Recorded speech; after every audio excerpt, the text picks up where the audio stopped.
Oh my god. Hello, Lobo. Actually gonna move this because I don't need this up here right now. Move that. There we go. We went for the creepy vibe, so now we have our creepy vibe.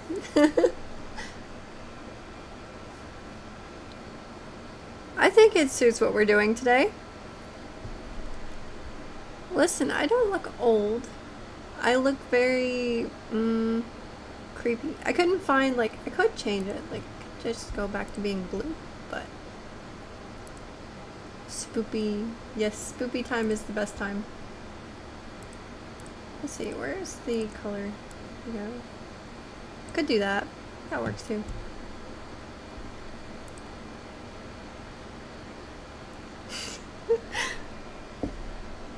I like being able to change between them, honestly.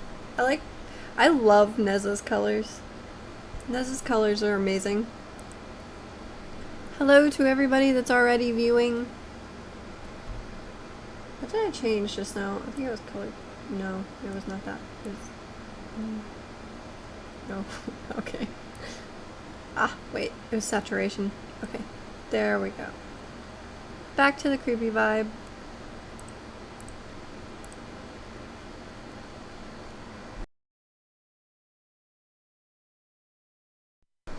So, today we are doing Storytime Chill, which means I will be reading off some creepypasta.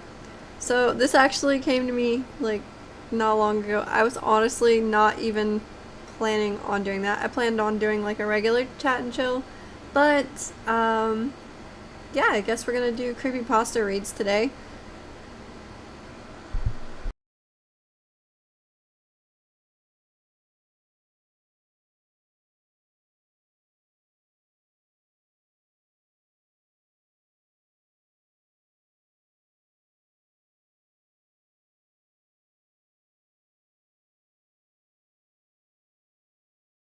I absolutely love the creepy vibe in the back. It's just amazing.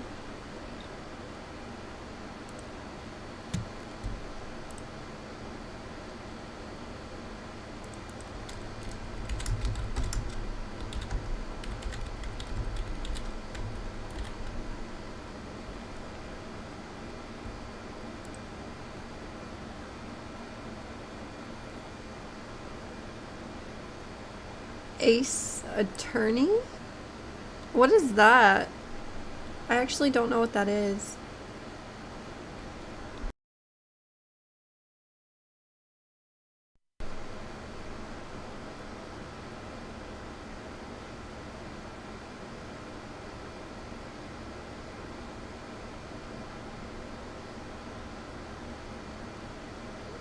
Detective murder game. Ooh, that sounds interesting. Maybe I will play that on one of my streams. Let's see. I'm trying to choose which one we're gonna read first, because I have absolutely no idea. At least not yet. I have a million of them pulled up at the moment.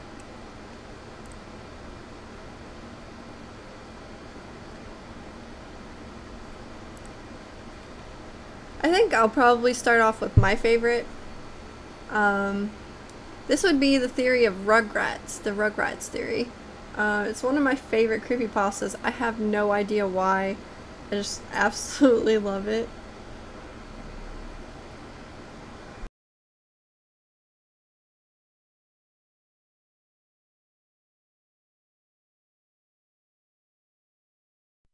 Also, to everybody that's kind of like new to the stream, or if you guys are just rejoining the stream, welcome back and hello.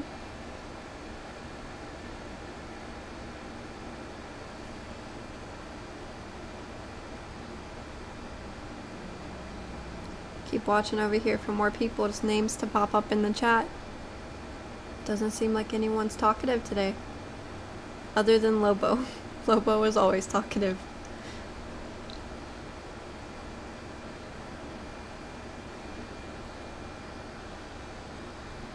Let's see.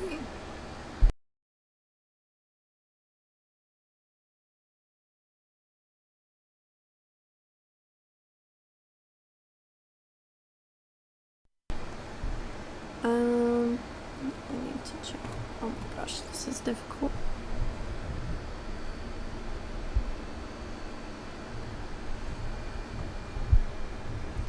Keep checking. Okay,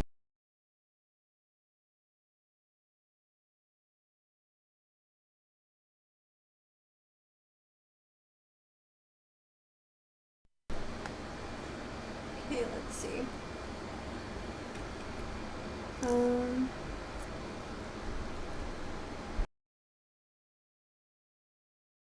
I'm just situating everything right now. So, let's start off with the Rugrats theory.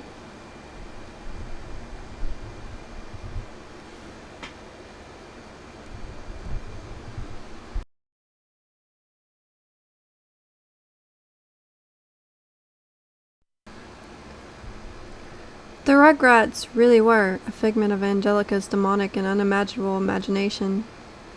Chucky died in 1986 along with his mother. That's why Chaz is a nervous wreck all of the time. Tommy, he was born in 1988, and he was a stillborn. That's why Stu is constantly in the basement making toys for the son who never had a chance to live. The DeVilles had an abortion in 1990. Angelica couldn't figure out whether it would be a boy or a girl, thus creating the twins.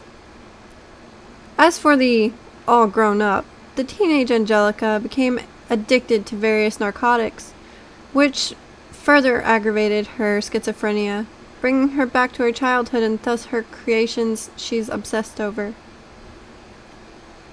Because of time lapsed between the present and the last time that she interacted with her creations, she made them older.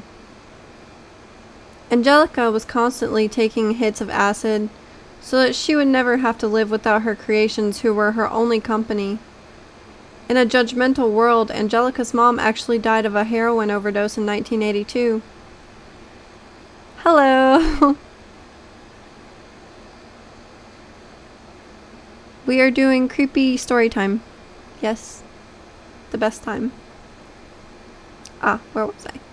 Angelica's mom actually died of a heroin overdose in 1982, just after Angelica was born, and Drew in his depression married a gold-digging whore. Okay, I forgot about that little word there. Gold-digging, we're just gonna say, we're just gonna skip that word. That Angelica idolized because she fooled herself into thinking it was her real mom, but always had a concept of her mom, Cynthia, and took a Barbie doll and made it after her mom's image, wearing an unwashed orange dress and having jacked up hair, which is why she was so attached to it. Later in life, she followed in her mom's footsteps with drugs and everything, dying of an overdose at age 13 when All Grown Ups was cancelled. The only Rugrat not to be fictional, however, was the unborn Tommy's brother Dill. However, Angelica didn't know the difference between Dill and her creations, although Dill didn't follow her commands. After endless crying and refusal to disappear like the others did when Angelica was angry with them, she hit him. Due to this, he sustained a brain hemorrhage, which resulted in deformation as he grew up. His damage only became more evident, and by the time that he was 9 and all grown up, he lived as an outcast, being ridiculed for his weirdness and retardation. The immense guilt over this is what led Angelica to her drug use and is what led Angelica to uncreate the Rugrats briefly, until her experience with hallucinogenics. Also, how is everybody today? Also, I am sorry if I keep messing up some words. Some words are a little trippy. At least in this one.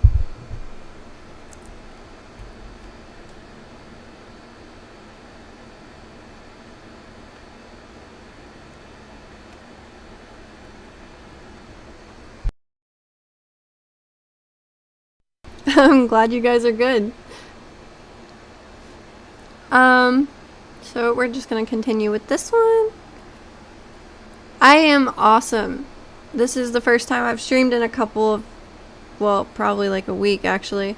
I've been really sick, and then I just now actually got over being sick, so I am getting back to my normal streaming, which, as you can see, today we are doing a story time chill, and then tomorrow will be my Splatoon antics. And I think things will kind of go on from there.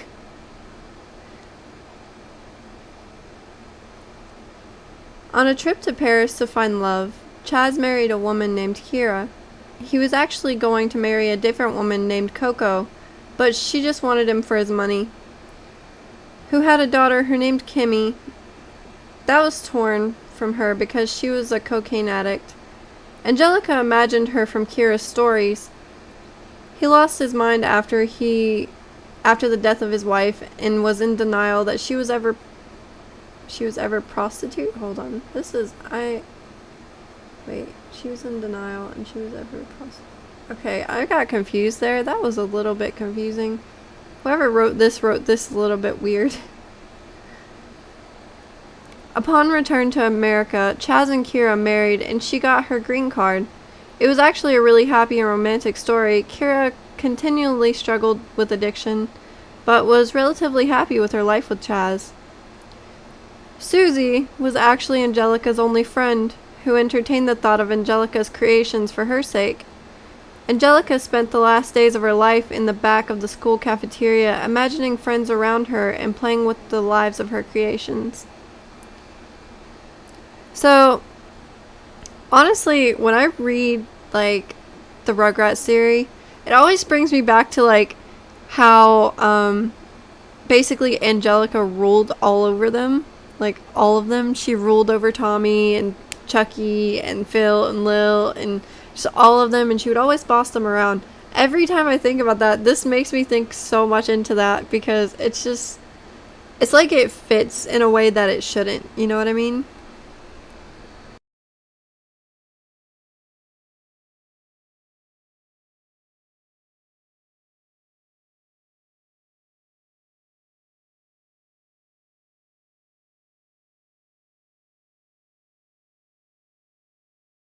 So I think the next one that I'm gonna go with is probably going to be The Rake. It is a really good creepypasta, and it's very creepy.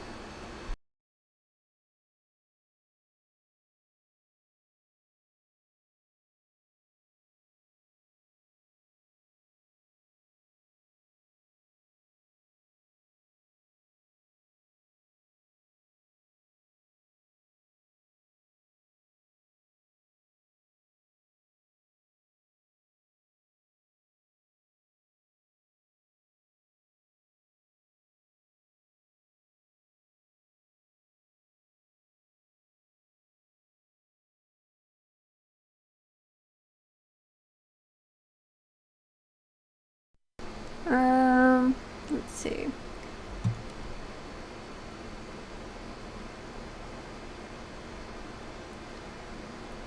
Everyone is so quiet.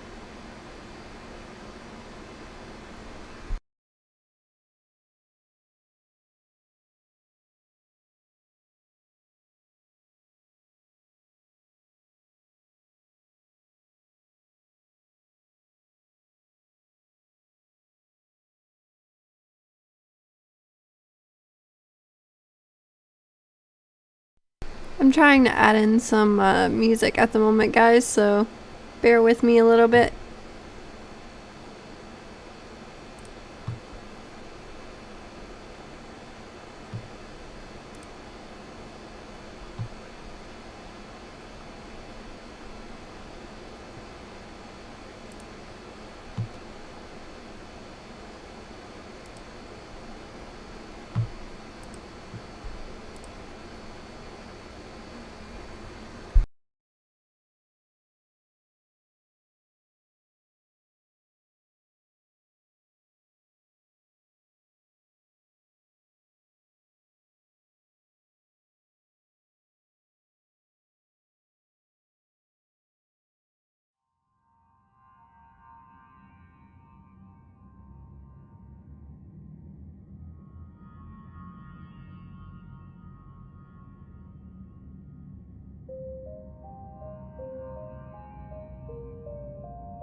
And thank you, Lobo.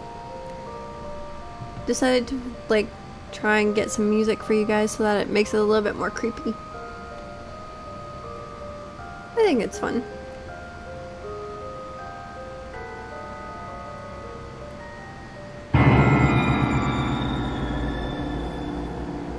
I think you guys can probably hear my desktop audio of the music. Hold up.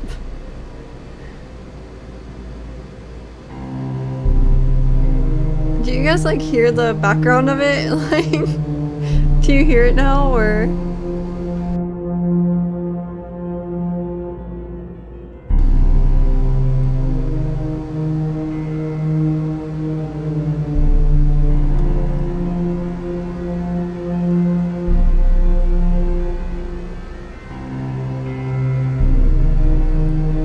So you could hear it, but now you can't? Okay, that's weird. Hold on. I'm trying. It's getting there, slowly but surely.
So, do you guys hear it now or no?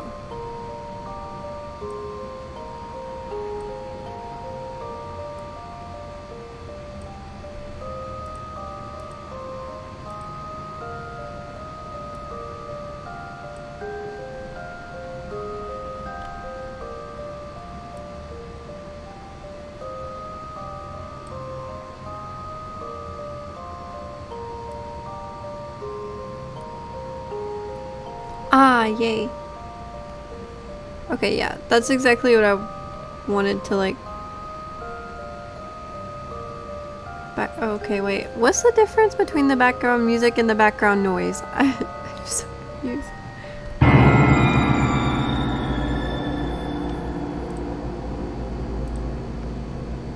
Because right now, the only thing that you should really be hearing is background music. Because that's what I put in.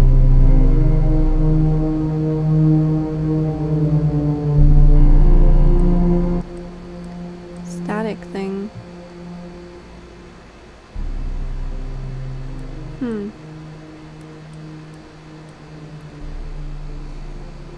Is that any better? Or...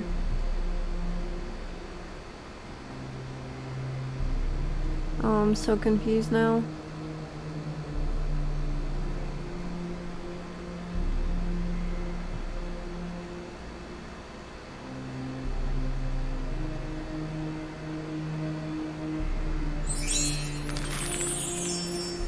Hello.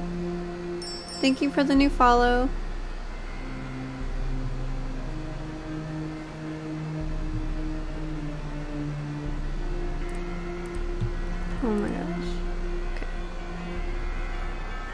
So, can you hear me and the music? Okay, perfect. I got so confused.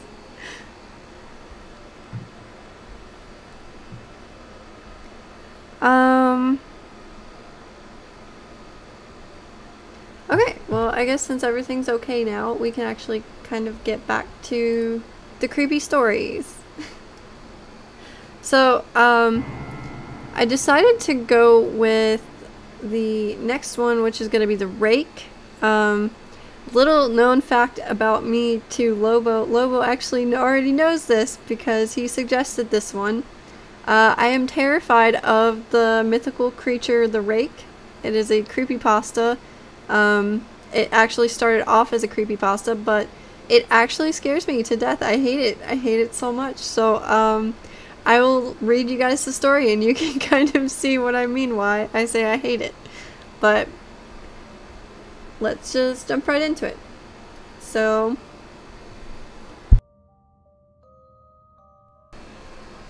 during the summer of 2003, events in the northeast United States involving a strange human-like creature sparked brief local media interest before an apparent blackout was enacted.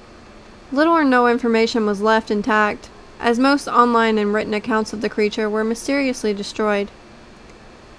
Primarily focused in rural New York State and once found in Idaho, self-proclaimed witnesses told stories of their encounters with a creature of unknown origin. Emotions ranged from extremely traumatic levels of fright and discomfort to an almost childlike sense of playfulness and curiosity. While their published visions are no longer on record, the memories remain powerful. Several of the involved parties began looking for that answer that year. In early 2006, the collaboration had accumulated nearly 24 documents dating between the 12th century and a present day, spanning 4 continents in almost all cases. The stories were identical. I've been in contact with a member of this group and was able to get some excerpts from their upcoming book.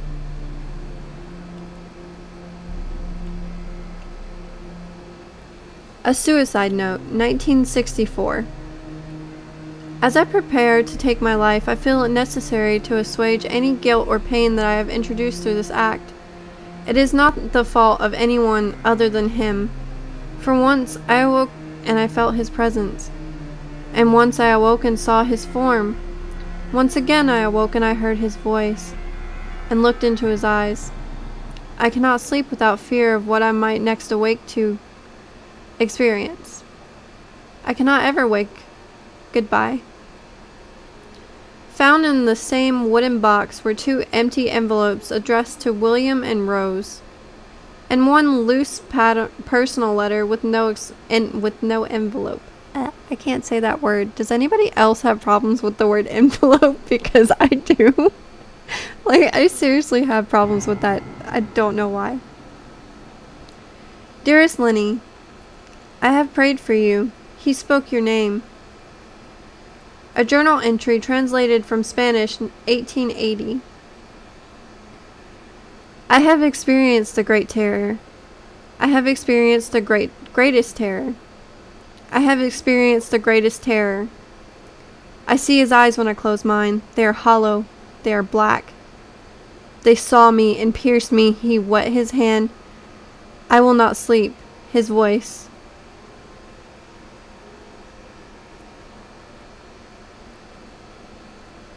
A Mariner's Log, 1691.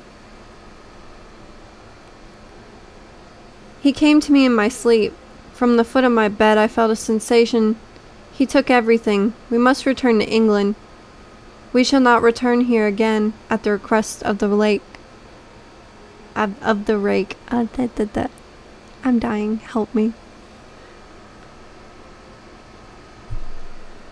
From a Witness, 2006. 3 years ago, I had just returned from a trip from Niagara Falls with my family for the 4th of July. We were all very exhausted after a long day of driving, so my husband and I put the kids right to bed and called it a night. At about 4 a.m., I woke up thinking my husband had gotten up to use the restroom, and I used the moment to steal back the sheets, only to wake him in the progress. I apologized and I told him that I thought he had gotten out of bed. When he turned to face me, he gasped and pulled his feet up from the end of the bed so quickly his knee almost knocked me right out of the bed. He then grabbed me and said nothing.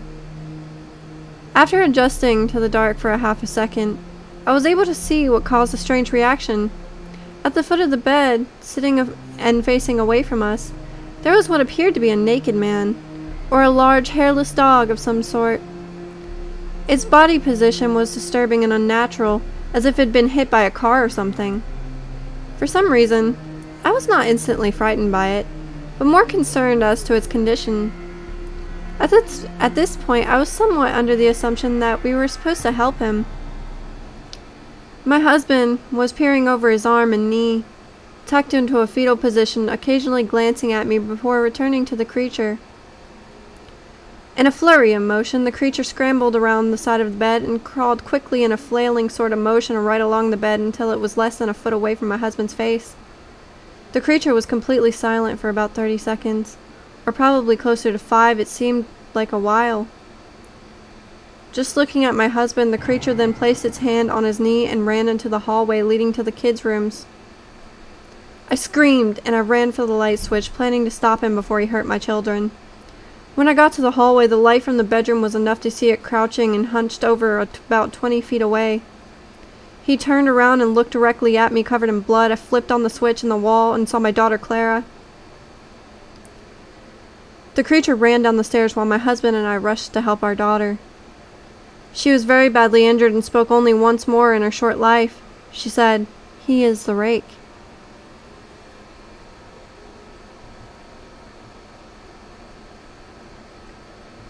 My husband drove his car into the lake that night while rushing our daughter to the hospital.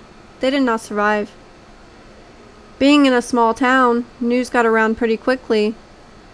The police were helpful at first, and the local newspaper took a lot of interest as well.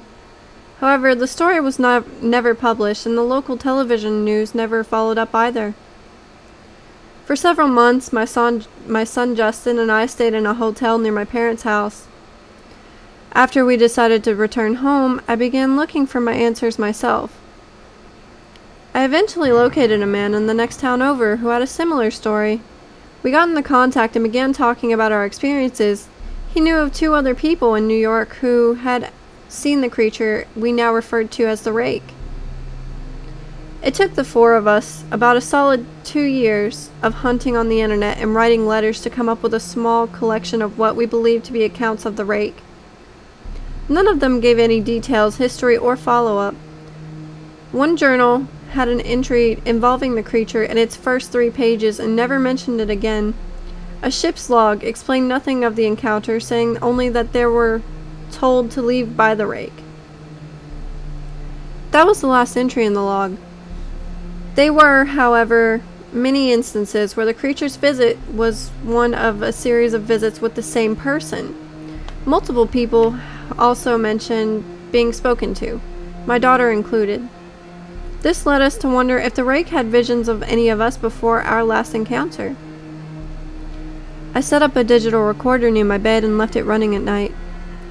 Every night for 2 weeks, I would tediously scan through the sounds of me rolling around in my bed each day when I woke up. By the end of the 2nd week, I was quite used to the occasional sound of sleeping while blurring through the recording at 8 times the normal speed. This still took almost an hour every day. On the first day of the 3rd week, I thought I heard something different. What I found was a shrill voice. It was the rake. I can't listen to it long enough to even begin to transcribe it. I haven't let anyone listen to it at all yet. All I know is that I've heard it before, and I now believe that it spoke when it was sitting in front of my husband. I don't remember hearing anything at the time, but for some reason the voice on that recorder immediately brings me back to that moment. The thought that must have gone through my daughter's head made me very upset. I have not seen the rake since he ruined my life, but I know that he's been in my room while I slept. I know and feared that one night I'll wake up to him staring at me. Yeah. God, that one freaks me out. I have goosebumps, I'm not gonna lie.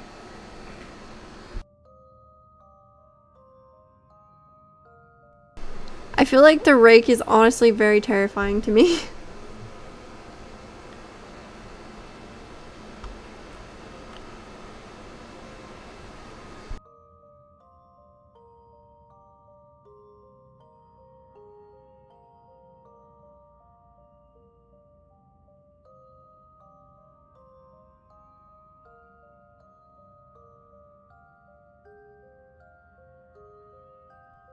Everyone is so quiet today. Seems like nobody's talking in chat today. I wonder why.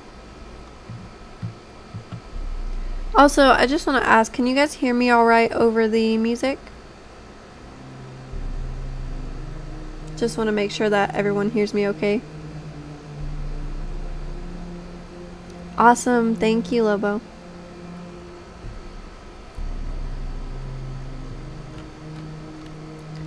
So I think for this next one I will do Smile Dog, which is actually a very classic creepypasta. I don't think some people have heard of it, but it is a very, very good creepypasta. Though I may get a drink first. Let me get a drink of my water and then I'll start the next one.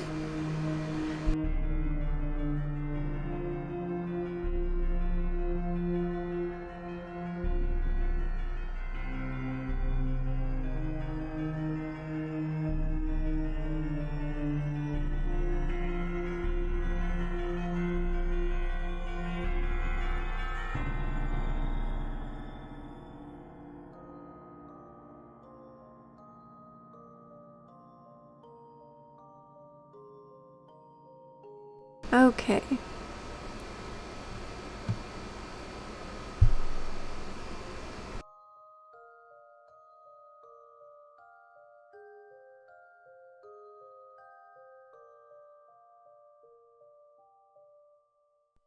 Thank you very much. So I'm gonna start this one. This one is Smile Dog, and I really, really like this one. This is probably one of my favorites. I think this one was one of the few that I first listened to. Good evening, Nico-sama.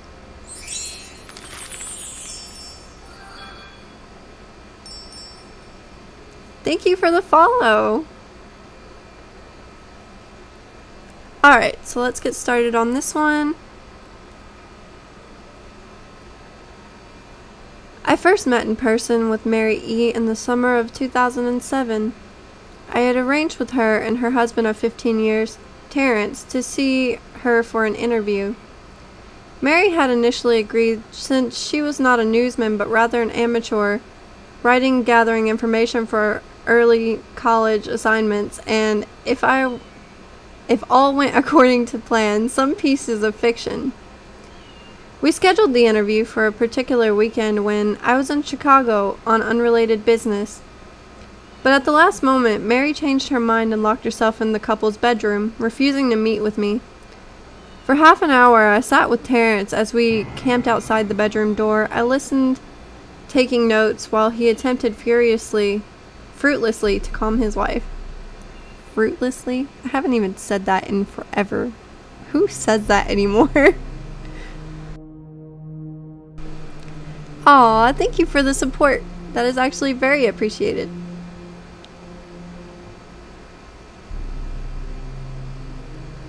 The things that Mary had said made little sense, but fit with the pattern I was expecting. Though I could not see her, I could tell from her voice that she was crying, and more often than her objections to speaking with me centered around the incoherent diatribe on her dreams, her nightmares. Terrence apologized profusely when we ceased the experiments, and I did my best to take it in stride. Recall that I wasn't a reporter in search of a story, but merely a curious young man in search of information. Besides, I thought at the time I could perhaps find another similar case if I put my mind and resources to it. Mary E. was the Sisop. I don't even know how to pronounce that, guys. How do you pronounce? I don't know how to pronounce that. For a small Chicago-based bulletin board system in 1992. When she first encountered Smile.jpg, and her life changed forever. She and Terrence had been married only for 5 months. Mary was one of an established 400 people who saw the image when it was posted as a hyperlink on the BBS. Though she is the only one who has spoken openly about the experience. The rest have remained anonymous, or perhaps dead. In 2005, I was only in 10th grade. Smile.jpg was first brought to my attention by the burgeoning interest in web-based phenomena. Mary was the most often cited victim of what is sometimes referred to as smile.dog. This being the smile.jpg is reputed to display. What caught my interest, other than the obvious macrobee elements of the cyber legend and my proclivity towards such things, was the sheer lack of information, usually to the point that people don't believe it even exists, other than as a rumor or a hoax. It is unique. The thought of the entire phenomena centers on a picture file. That file is nowhere to be found on the internet. Certainly many photo-manipulated simulacra? What? How do you say that? Oh my gosh. Why do they have to put so many weird words in here? Photomanipulative simulacra. Litter the web. I'm gonna guess that's just like basically photographed like copies, or like someone used Photoshop. I don't know.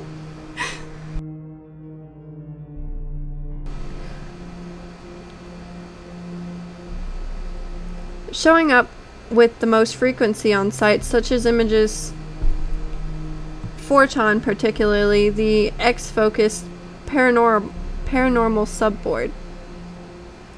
It is suspected these are fakes because they do not have the effect the true smile.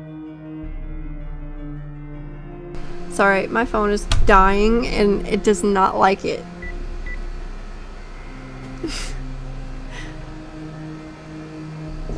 Also, my character is bugging out. I can see it. It is weird. I need to fix it. Okay, how do we fix this? Okay. There we go.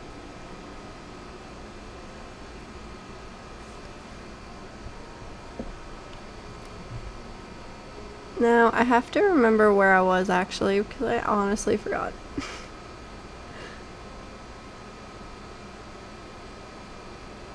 I found it.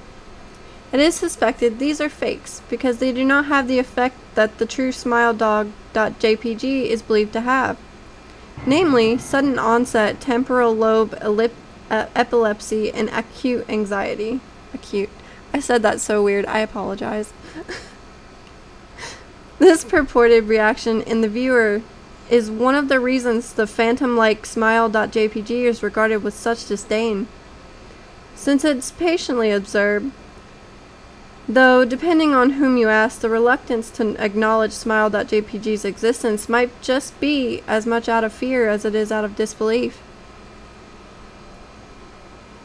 Neither smile.jpg nor smile.dog is mentioned anywhere on Wikipedia, though the website features articles on such other, perhaps more scandalous shock sites as Hello JPG, or I'm not going to say that other one. Any attempt to create a page pertaining to smile.jpg is summarily deleted by any of the encyclopedia's many admins. So I'm just gonna note here, guys, the one that I didn't say is because it is very dirty and very gross. And I'm not gonna say what that other one was.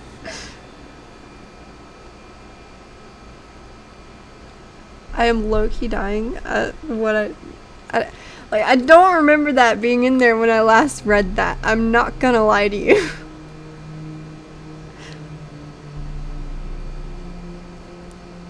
Spooked. I love the spoop. I am doing a story time chill.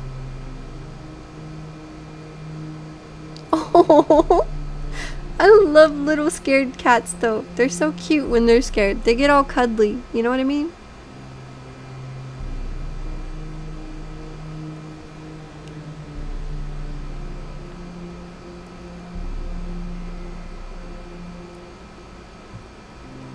So I am gonna continue now, but actually, Nico-sama, I am kind of glad that it's giving you scary vibes because that is what I was going for.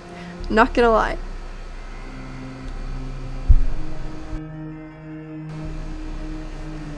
Encounters with Smile.jpg are the stuff of internet legend. Mary E's story is not unique. There are unverified rumors of Smile.jpg showing up in the early days of Onset, and even one of persistent tales in that in 2002 a hacker flooded the forums of humor and satire website Something Awful with a deluge of smile.dog pictures, rendering almost half the forum's users at that time epileptic. I'm glad you're having fun. I am actually having a lot of fun reading this, even though I'm butchering like 10 out of 10 words.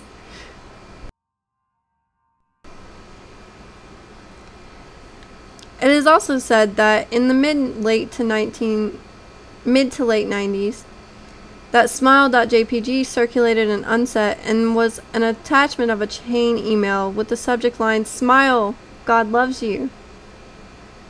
Yet, despite the huge exposure these stunts would generate, there are very few people who admit to having experienced any of them, and no traces of the file or any link that has ever been discovered. Those who claim to have seen Smile.jpg often weakly joke that they are far too busy to save a copy of the picture to their hard drive.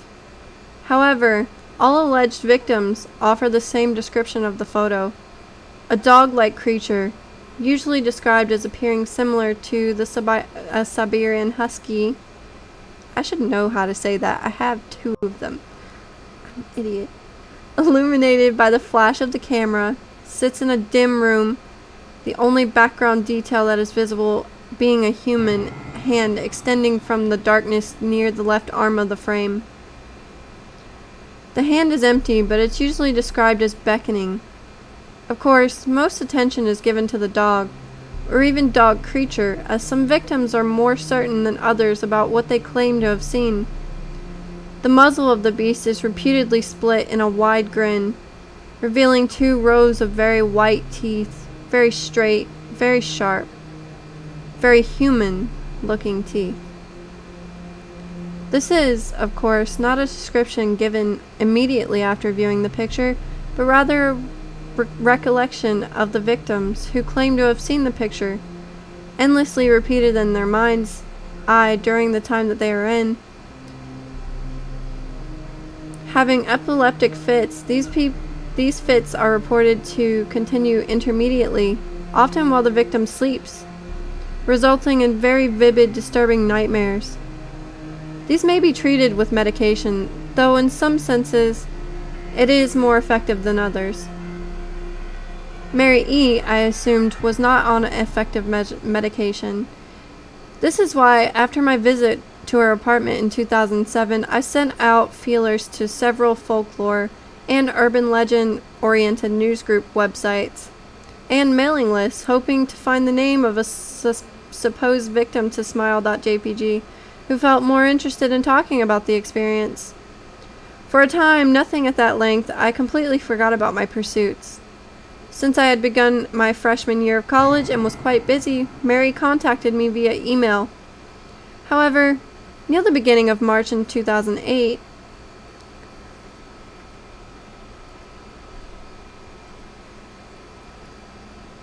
Dear Mr. L., I am incredibly sorry about my behavior last summer. When you came to interview me, I hope you understand that it was not a fault of yours. but rather my own problems that led me to act out as I did. I realized that I could have handled the situation more decorously. However, I hope that you will forgive me. At the time, I was afraid. You see, for 15 years, I have been haunted by Smile.jpg, Smile.dog. Comes to me in my sleep every night. I know that sounds silly, but it is true. There's ineffable quality about my dreams. My nightmares that make them completely unlike any real dreams I have ever had. I do not move. I do not speak. I simply look ahead and only think ahead of me is the thing that is seen from that horrible picture. I see the beckoning hand and I see the Smile.dog. It talks to me. It is not a dog. Of course, though I am not quite sure what it really is. It tells me that I will not leave alone if I do as it asks. All I must do is say, spread the word. That is how it phrases its demands, and I know exactly what it means. It wants me to show it to someone else. And I could. The week after my incident, I received in the mail a manila envelope with no return address. Inside was a only 3.5-inch floppy diskette without having to check at all. I knew precisely what was on it.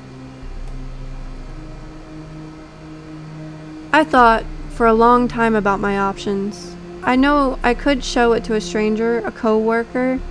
I could even show it to Terrence as much as the idea disgusted me. And what would happen then? Well, if Smile.dog kept its word, I could sleep. Yet, if it lied, what would I do? And who was to say something worse would not come for me if I did as the creature asked? So, I did nothing for 15 years. Though I kept the diskette hidden amongst my things, every night for 15 years, Smile.dog has come to me in my sleep and demanded that I spread the word. For 15 years I have stood strong, though there have been hard times. Many of my fellow victims on BBS board where I firstly encountered Smile.jpg stopped posting. I heard some of them had committed suicide. Others remained completely silent, simply disappearing off the face of the web. They are the ones that I worry about the most. I sincerely hope you will forgive me, Mr. L. But last summer, when you contacted me and my husband about the interview, I was nearly at the breaking point. I decided I was going to give you the floppy diskette. I did not care if Smile.dog was lying or not. I wanted it to end. You were a stranger, someone I had no connection with, and I thought I would feel no sorrow when you took the disc as part of your research and sealed your fate. Before you arrived, I realized that I was plotting to ruin your life. I could not stand the thought, and in fact, I still cannot. I am ashamed, Mr. L, and I hope that this warning will dissuade you from further investigations of Smile.jpg. You may in time encounter someone who is, if not weaker than I, then wholly more depraved, someone who will not hesitate to follow Smile.dog's orders. Stop while you still are whole. Sincerely, Mr. E.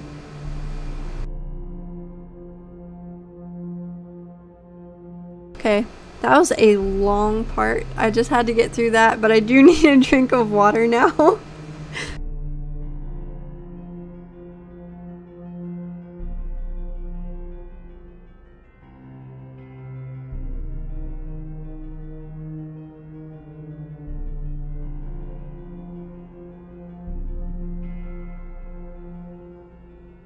Hello, Zeffy. We are doing story time and chill, but it's creepypasta stories. Yay!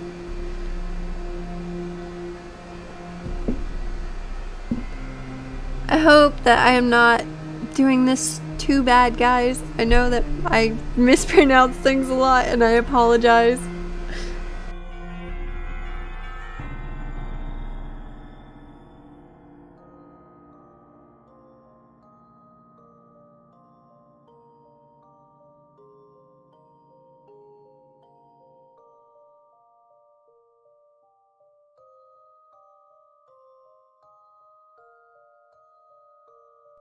So we are about halfway through Smile Dog. I just want to ask you guys, what do you guys think of it so far?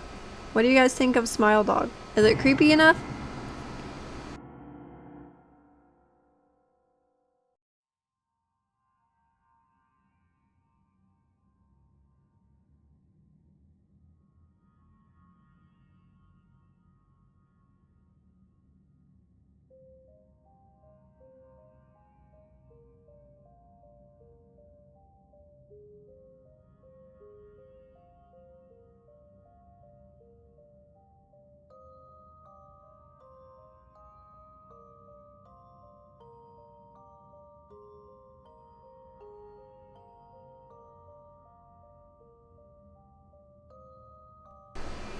Wow, it's very, very, very, very quiet here.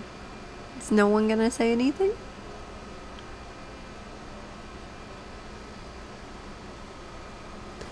Alright, well, I guess I will continue then.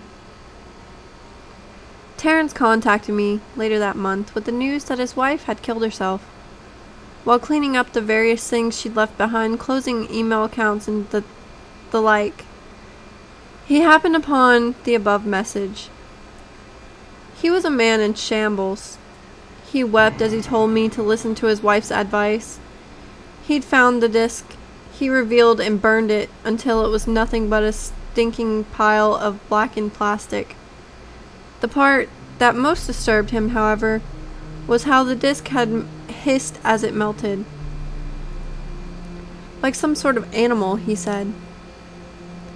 I will admit that I was a little uncertain about how to respond. At first, I thought perhaps it was a joke, with the couple blatantly playing with the situation in order to get a rise out of me. A quick check of several Chicago newspapers' online obituaries, however, proved that Mary E. was indeed dead. There was, of course, no mention of the suicide in the article. I decided that, for a time at least, I would not further pursue the subject of Smile.jpg, especially since I had finals coming up at the end of May. But the world has odd ways of testing us. Almost a full year after I'd returned from my disastrous interview with Mary E., I received another email.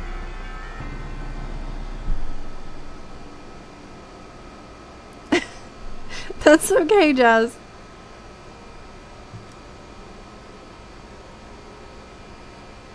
Mary E.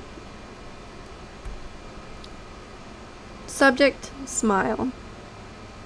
Hello. I found your email address through a mailing list on your profile. Said you are interested in Smile Dog. I have saw it is not as bad as everyone says. I have sent it to you here. Just spreading the word. The final line chilled me to the bone. According to my email client, there was one file attachment called, naturally, Smile Dog JPG. I considered downloading it for some time. It was most likely a fake. I imagined, and even if it weren't, I was never wholly convinced that Smile.jpg's peculiar powers, Mary E.'s account had shaken me. But she was probably mentally unbalanced anyway. After all, how could a simple image do what Smile.jpg was said to accomplish? What sort of creature was it that it could break one's mind with only power of the eye? And if such things weren't patently absurd, then why did the legend exist at all? If I downloaded the image, if it looked at it, and if Mary turned out to be correct, if Smile.dog came to me in my dreams demanding I spread the word, what would I do? Would I live my life as Mary had, fighting against the urge to give it until I died? Or would I simply spread the word, eager to be put to rest? And if I chose the latter, how could I do it? Whom would I burden in turn? If I went through with my earlier intention to write a short article about Smile.jpg, I decided I could attach it as evidence, and anyone who read the article, anyone who took interest, would be affected. And even assuming the Smile.jpg attached to the email was genuine, Would I be capricious enough to save myself in that manner? Could I spread the word? Yes. Yes, I could.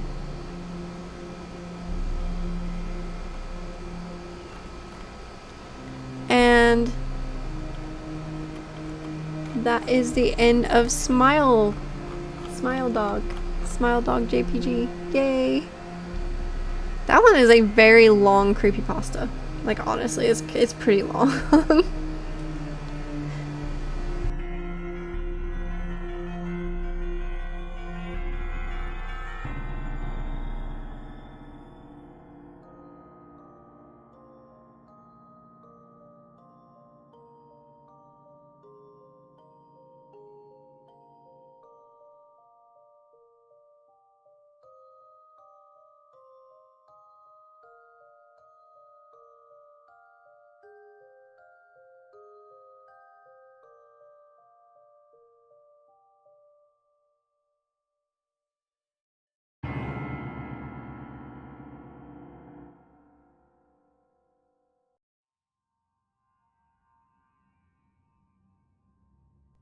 So, what did you guys think of that one?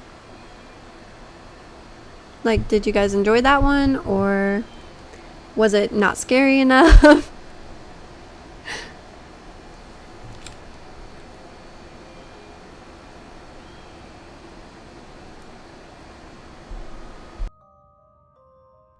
Also, I don't know if you guys can hear my little cat in the background, but she is meowing her heart out right now because she is not in my room, and she is like, she wants in, but I don't want her in here because she keeps meowing all day.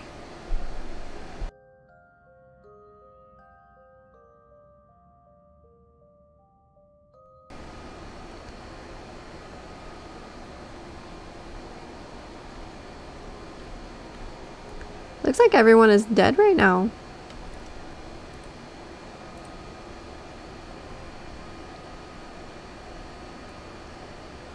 Alright, so I think the next one I will read is going to be suicidemouse.avi.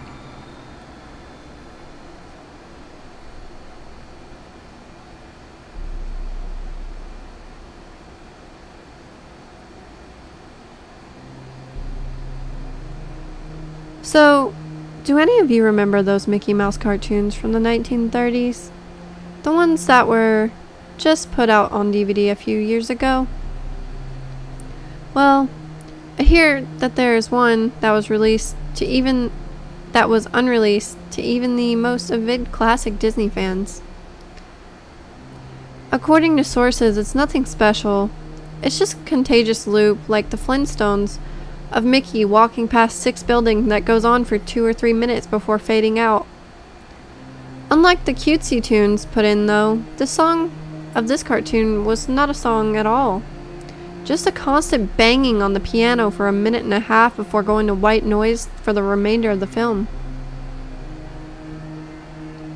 It wasn't the jolly old Mickey that we've come to love either. Mickey wasn't dancing, not even smiling, just kind of walking as if you or I were walking, with a normal facial expression, but for some reason his head tilted to the side as he kept his dismal look. Up until a year or two, everyone believed that after it cut to the black, and that was it. When Leonard Maltin was reviewing the cartoon to be put in the complete series, he decided it was too junk to be on the DVD, but wanted to have a digital copy due to the fact that it was the creation of Walt. When he had a digitized version up on his computer to look up the file, he noticed something. The cartoon was actually 9 minutes and 4 seconds long. This is what my source emailed me in full. He is a personal assistant of one of the higher executives at Disney's acquaintance and Mr. Maltin himself. After it cut to black, it stayed like that until the 6th minute, before going back to Mickey walking. The sound was different this time. It was a murmur. It wasn't a language, but more of a gurgled cry. As the noise got more indistinguishable and loud over the next minute, The picture began to get weird. The sidewalk started to go in directions that seemed impossible based on physics of Mickey's walking, and the dismal face of the mouse that was slowly curling into a smirk. On the 7th minute, the murmur turned into a blood-curdling scream, the kind of scream too painful to hear, and the picture was getting more obscure. Colors were happening that shouldn't have been possible at the time. Mickey's face began to fall apart, his eyes rolled on the bottom of his chin like two marbles in a fishbowl.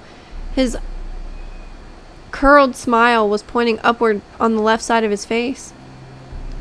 The buildings began rumble, floating in midair, and the sidewalk was still impossibly navigating in warped directions. A few seeming inconceivable with what we as humans know about the direction. Mr. Malton got disturbed and left the room, sending an employee to finish the video and take notes of everything happening up until the last second. And afterward, immediately the store disc of the cartoon into the vault.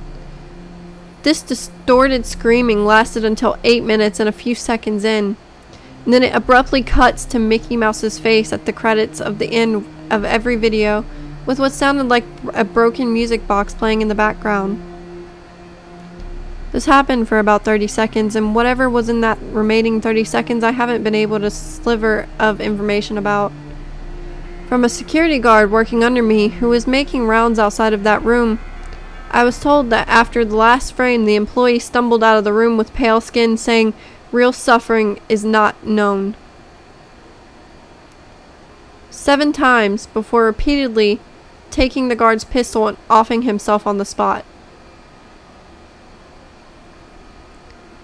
The thing that I could get out of Leonard Maltin was that the last frame was a piece of Russian text that roughly said the sights of hell bring its viewers back in.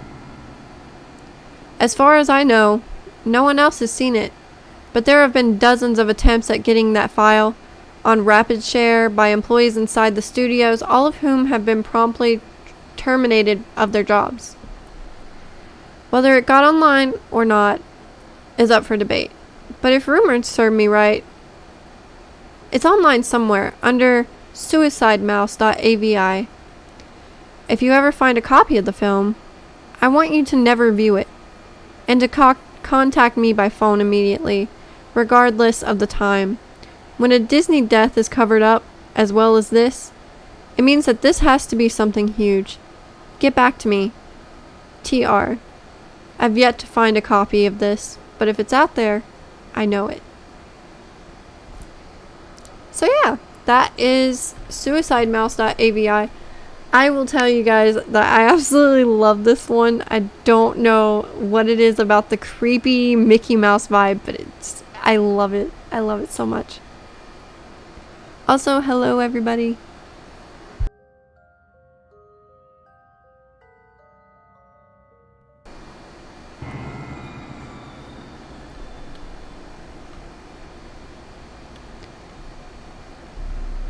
See, so we have gone through Smile Dog, Suicide Mouse, and we've also been through the Rake and the Rugrats theory. So I am thinking that Jeff the Killer might be next.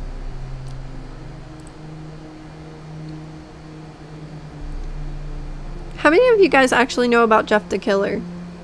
I'm curious about it.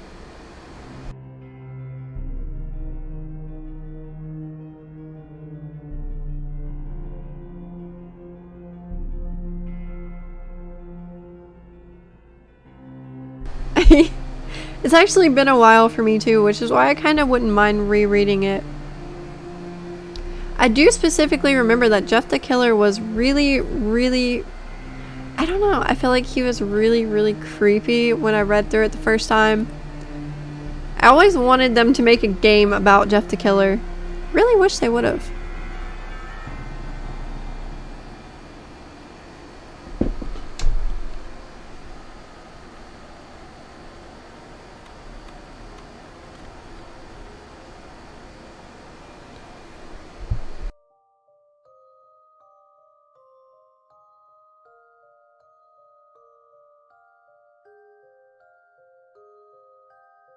Alright, well, let me get a drink of water and I will start this one.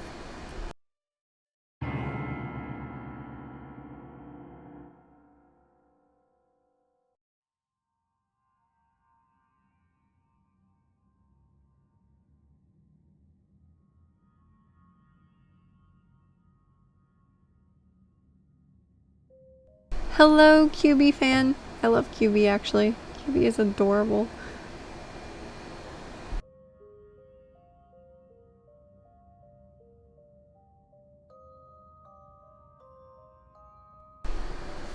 Alright, so, this one is going to be a pretty long one, so I might have to stop midway.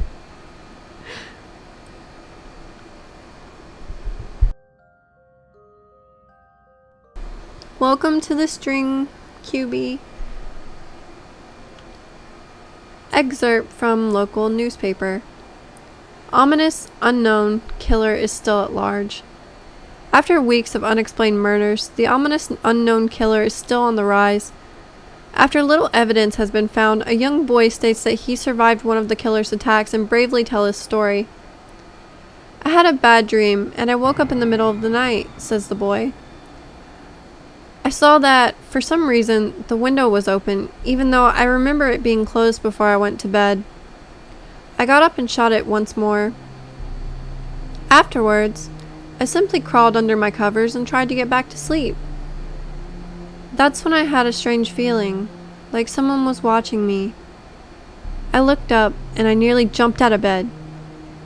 There, in the little ray of light, illuminating between the curtains, were a pair of eyes. These weren't regular eyes, they were dark, ominous eyes that were bordered in black and just plain out terrified me. That's when I saw his mouth. A long, horrendous smile that made every hair on my body stand up. The figure stood there, watching me. Finally, after what seemed like forever, he said,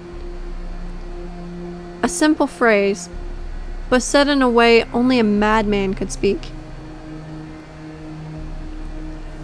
He said, "Go to sleep." I let out a scream that was meant to send him at me. He pulled out a knife, aiming at my heart. He jumped to the top of my bed and I fought him back. I kicked, I punched, I rolled around, trying to knock him off me. That's when my dad busted in. The man threw the knife and it went into my dad's shoulder. The man probably would have finished him off if not for one of the neighbors hadn't alerted the police. They drove into the parking lot and ran out the door. The man turned and ran down the hallway. I heard a smash like glass breaking. As I came out of my room, I saw that the window was pointing towards the back of my house was broken. I looked out to see him vanish into the distance. I can tell you one thing. I will never forget that face. Those cold, evil eyes and that psychotic smile. They will never leave my head. Police are still on the lookout for this man. If you see anyone that fits the description of the story, please contact your local police department.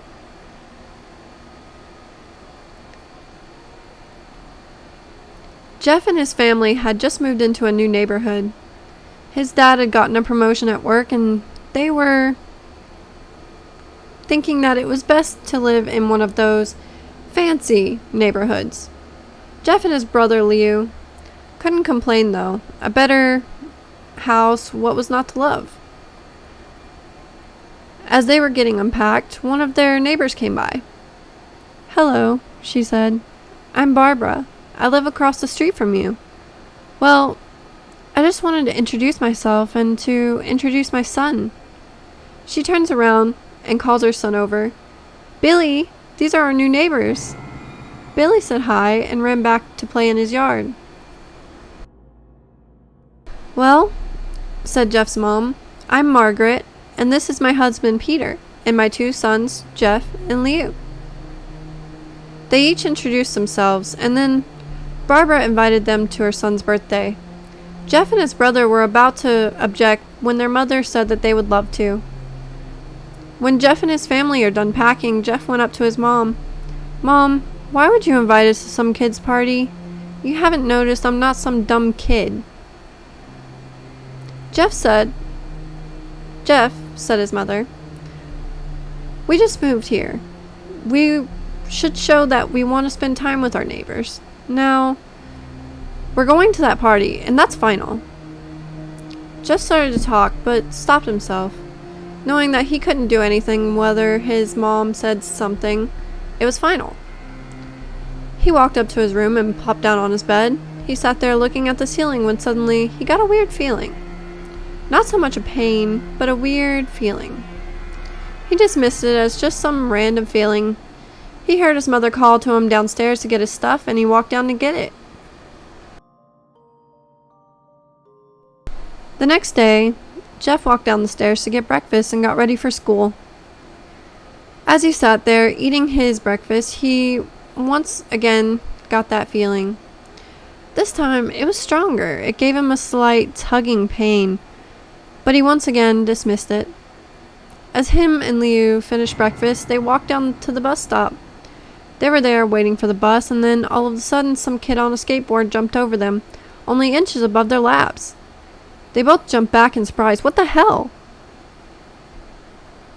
The kid landed and turned back to them. He kicked his skateboard up and caught it with his hands. The kid seemed to be about 12, 1 year younger than Jeff. He wears an Aeropostale shirt and ripped blue jeans. Well, well, well. Looks like we got some new meat. Suddenly, the two other kids appeared.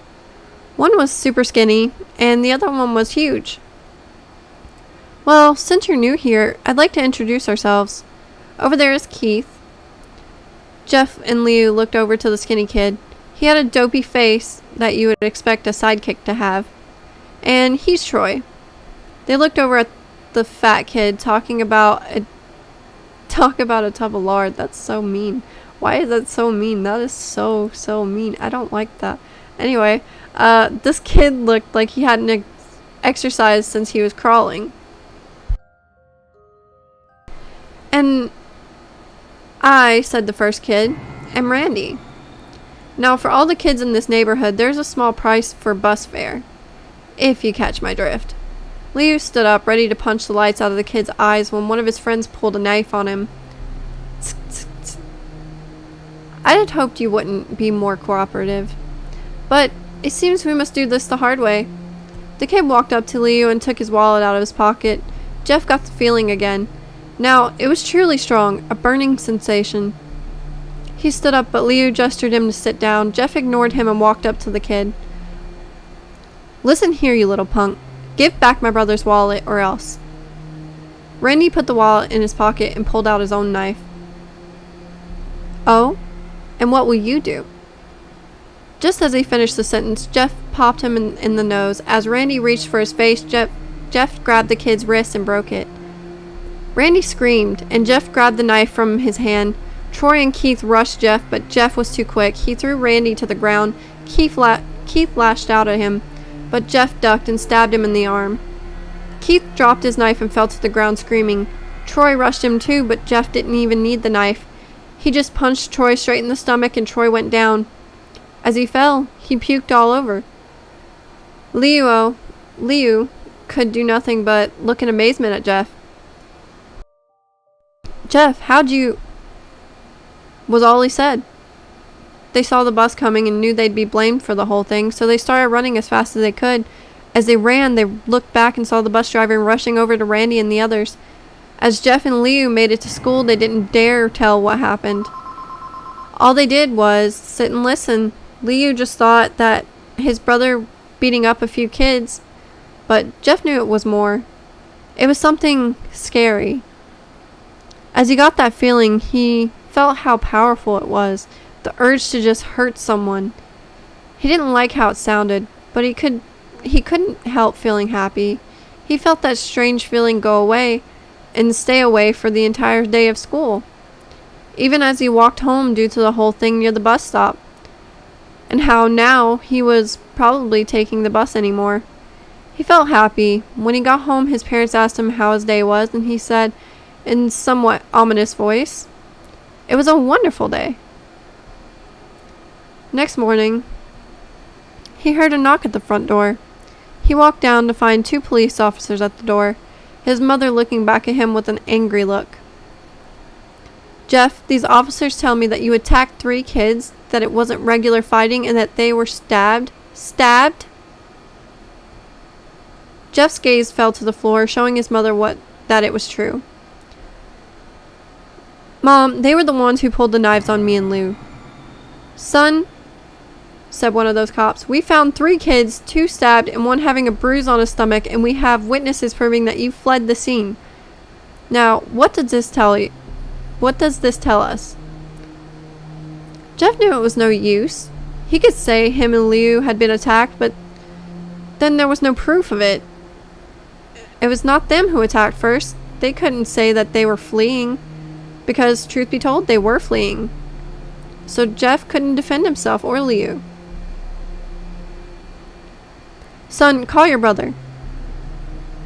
Jeff couldn't do it, since it was him who beat up all the kids. Sir, it was me.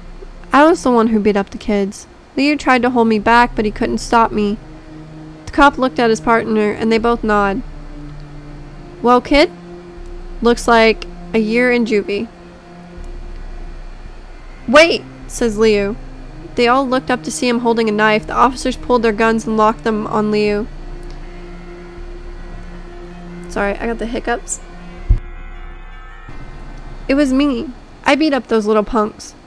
Have the marks to prove it. He lifted up his sleeves to reveal cuts and bruises, as if he was in a struggle. Son, just put the knife down, said the officer. Liu held up the knife and dropped it to the ground.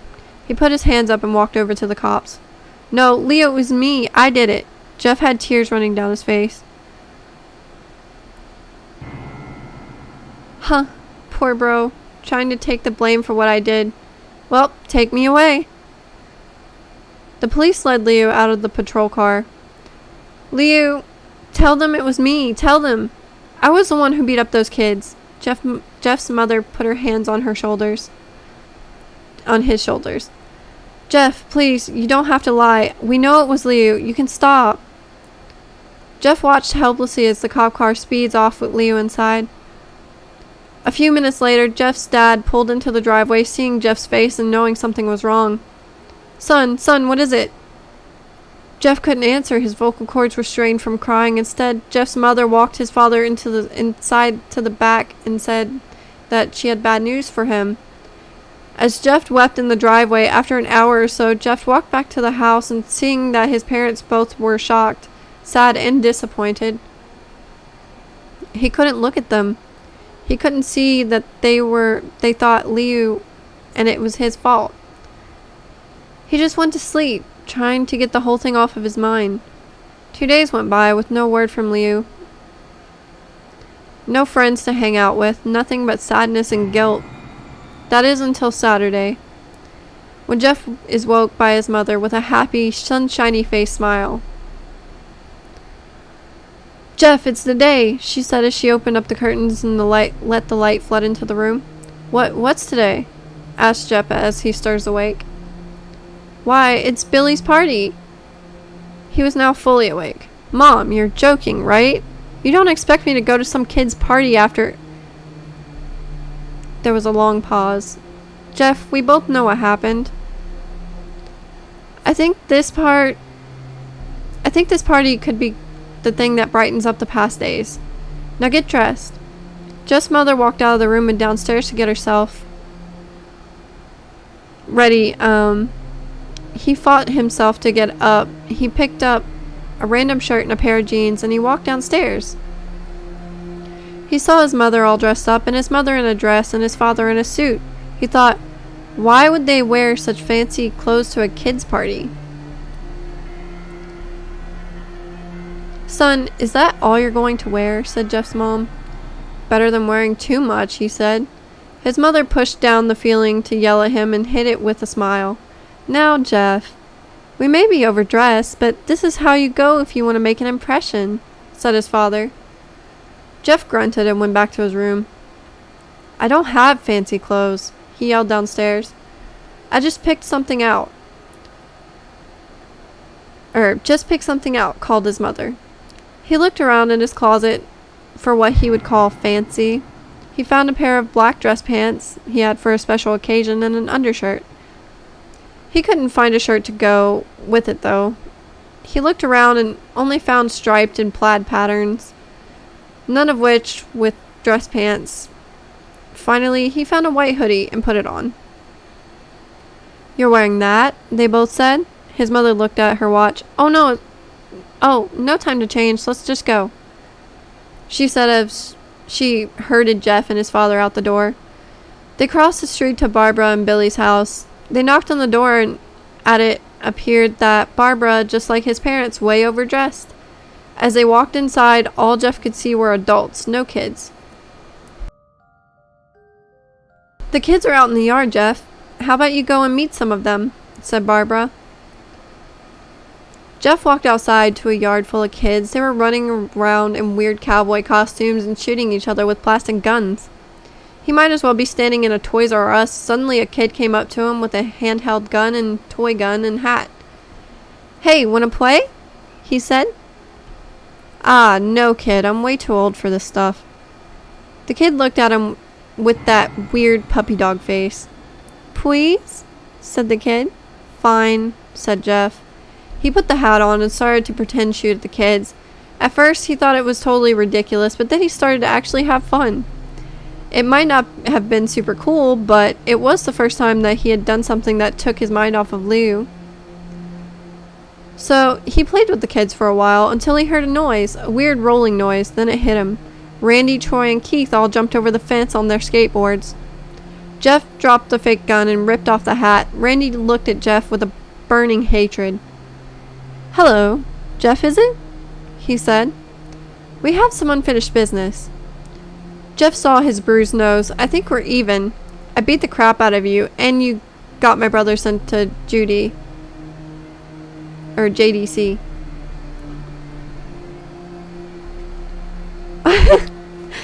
Oh, hey, Jack. And I love the look, too. Yeah. I'm actually glad to see that you'd popped in. Randy got an angry look in his eyes. "Oh no, I don't go for even, I go for winning. You may have kicked our asses that one day, but not today." As he said that, Randy rushed at Jeff. They both fell to the ground. Randy punched Jeff in the nose, and Jeff grabbed him by the ears and headbutted him. Jeff pushed Randy off of him, and both rose to their feet. Kids were screaming, and parents were running out of the house. Troy and Keith both pulled guns out of their pockets. "No one interrupts, or guts will fly," they said. Randy pulled a knife on Jeff and stabbed it into his shoulder. Jeff screamed and fell to his knees. Randy started kicking him in the face. After 3 kicks, Jeff grabbed his foot and twisted it, causing Randy to fall to the ground. Jeff stood up and walked towards the back door. Troy grabbed him. "Need some help?" He picks Jeff up off the back of the collar and throws him through the door of the patio. As Jeff tries to stand, he is kicked to the ground. Randy repeatedly starts kicking Jeff until he starts to cough up blood.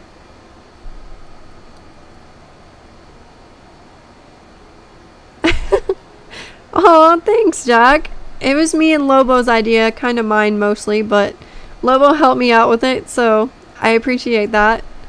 I actually really like the idea of it for the stream because, one, I'm still getting over being sick, so kind of the motion of Splatoon is a little unnerving for my stomach, but also it's actually really fun and I like to read the stories.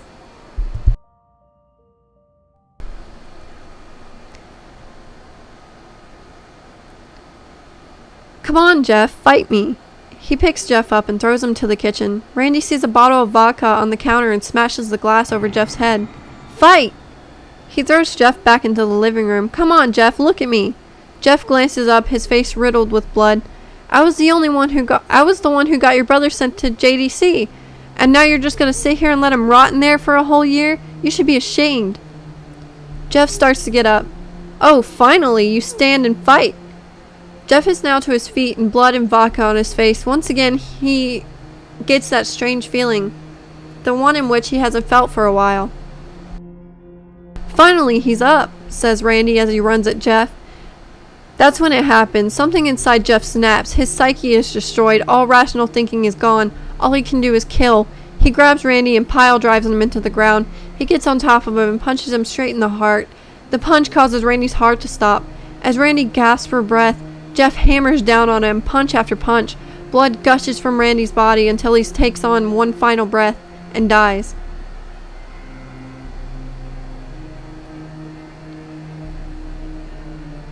Everyone is looking at Jeff now. The parents, the crying kids, even Troy and Keith. Although they easily break from their gaze and point their guns at Jeff, Jeff sees the guns trained on him and runs for the stairs. As he runs, Troy and Keith let out a fire on him, each missing shot. Jeff runs up the stairs. He hears Troy and Keith follow up behind. As they let out their final rounds of bullets, Jeff ducks into the bathroom. He ducks to the towel rack and rips it off the wall. Troy and Keith race in with knives ready. Troy swings his knife at Jeff, who backs away and bangs the towel rack into Troy's face. Troy goes down hard, and now that all is left is Keith. He is more agile than Troy, though, and ducks when Jeff swings the towel rack.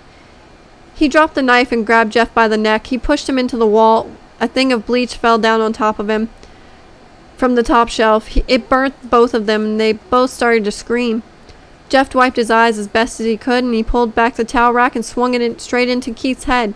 As they lay there, bleeding to death, he let out an ominous smile. "What's so funny?" asked Jeff. Keith pulled out a lighter and switched it on. "What's funny?" he said. "Is that you're covered in bleach and alcohol." Jeff's eyes widened and Keith threw the lighter at him. As soon as the flame made contact with him, the flames ignited the alcohol and vodka. While the alcohol burned him, the bleach bleached his skin. Jeff let out a terrible screech as he caught fire. He tried to roll out the fire, but it was no use. The alcohol made him a walking inferno. He ran down the hall and fell down the stairs. Everybody started screaming as they saw Jeff, now a man on fire, drop to the ground nearly dead. The last thing that Jeff saw was his mother and his parents trying to extinguish the flame. That's when he passed out.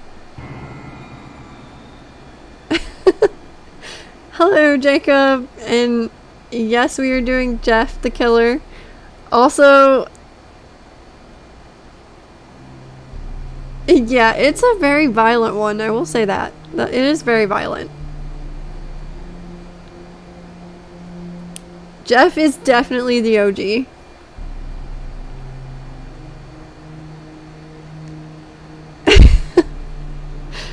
It's so nice seeing everybody that, like, joined my streams and not, like, originally kind of in here now.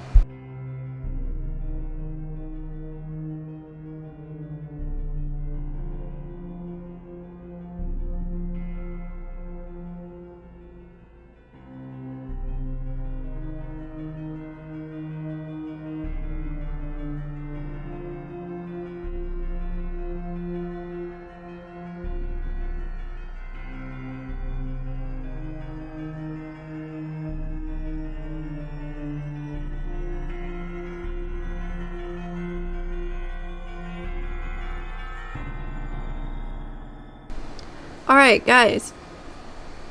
Well, I know where I left off, but we are at 1 hour and 30 minutes, so I am going to go be right back, and then I will be back in about 5 minutes. And we will continue the story of Jeff the Killer, which is amazing, by the way.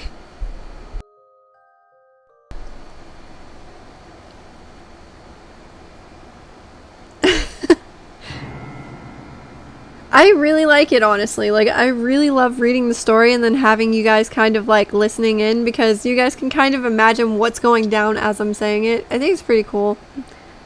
But I will be right back. We are going to go on to our BRB screen, and I will be back in 5 minutes, guys.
Alright, hey guys, I'm back.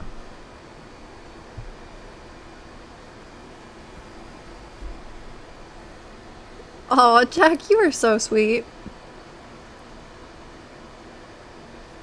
You guys are always looking out for each other in the freaking comments section down there, the chat box. You guys are always looking out for each other. It's cute. Thank you.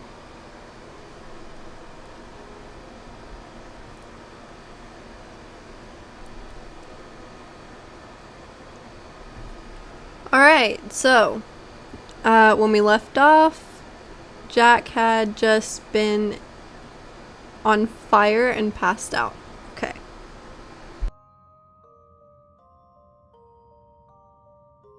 Now, I just want to mention, guys, that I will be doing this a little bit more often. I think I'm going to try to do a story time chill every week at least once.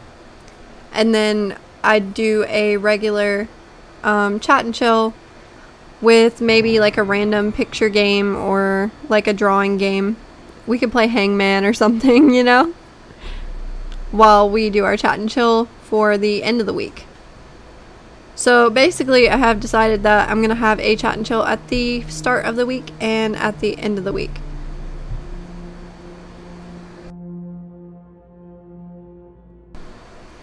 And I figured you guys would like that.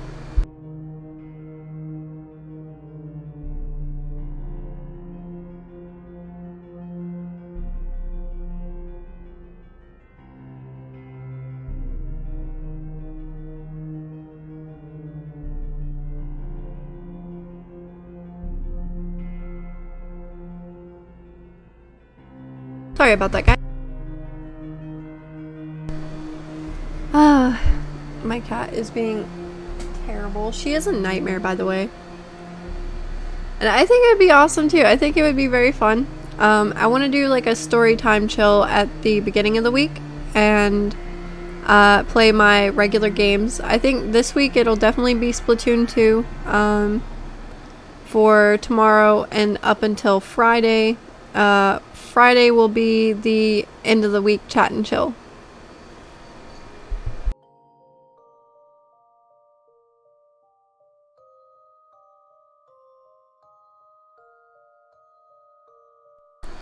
Alright, I'm gonna dive back into the story, guys. When Jeff woke, he had a cast wrapped around his face. He couldn't see anything, but he felt a cast on his shoulder and stitches all over his body. He tried to stand up, but he realized that there was a tube in his arm, and when he tried to get up, it fell out, and a nurse rushed in. "I don't think you can get out of bed just yet," she said as she put him back in his bed and reinserted the tube. Jeff sat there with no vision, no idea of what his surroundings were. Finally, after hours, he heard his mother. "Honey, are you okay?" she asked. Jeff couldn't answer, though. His face was covered, and he was unable to speak. "Oh, honey, I have great news. After all the witnesses told the police that Randy confessed to trying to attack you, they decided to let Leo go." This made Jeff almost bolt up, stopping halfway, remembering the tube coming out of his arm. "He'll be out tomorrow, and then you two will be able to be together again." Jeff's mother hugs Jeff and says her goodbyes. The next couple of weeks were those where Jeff was visited by his family, and they came the day that his bandages were to be removed. His family were all there to see it, what he would look like. As the doctors unwrapped the bandages from Jeff's face, everyone was on edge of their seats. They waited until the last bandage, holding the cover over his face, was almost removed. "Let's hope for the best," said the doctor. He quickly pulls the cloth, letting the rest fall from Jeff's face. Jeff's mother screams at the sight of his face. Leo and Jeff's dad stare in awestruck at his face. What happened to my face?" Jeff said. He rushed out of bed and ran to the bathroom. He looked in the mirror and saw the cause of distress. His face, it's horrible. His lips were burnt to a deep shade of red. His face was turned into a pure white color, and his hair stained from brown to black. He slowly put his hand to his face, and it had a sort of leathery feel to it now. He looked back at his family and then back at the mirror. Jeff said, Jeff, said Leo, it's not that bad. Not that bad, said Jeff. It's perfect. His family were equally surprised. Jeff started laughing uncontrollably, and his parents noticed that his left eye and hand were twitching. Jeff, are you okay? Okay? I've never felt more happy. Ha ha ha, ha ha ha, look at me. This face goes perfectly with me. He couldn't stop laughing. He stroked his face, feeling it, looking at it in the mirror. What caused this? Well, you may recall when Jeff was fighting Randy, something in his mind, his sanity snapped. Now he was left as crazy as a killing machine, that is. His parents didn't know.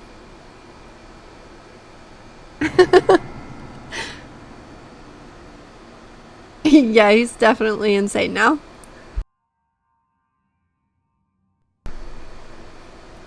Doctor, said Jeff's mom, is my son alright? You know, in the head? Oh yes, this behavior is typical for patients that have taken a very large amounts of painkillers. If his behavior doesn't change in a few weeks, bring him back here and we'll give him a psychology test. Oh, thank you, doctor. Jeff's mother went over to Jeff. Jeff, sweetie, it's time to go. Jeff looks away from the mirror, his face still formed into a crazy smile. "'Kay, mommy, haha." His mother took him by the shoulder and took him to get his clothes. This is what came in, said the lady at the desk. Jeff's mom looked down to see the black dress pants and white hoodie her son wore. Now they were clean of blood and now stitched together. Jeff's mom led him to the room and made him put on his clothes. Then they left, not knowing this was their final day of life. Oh, I forgot about that part.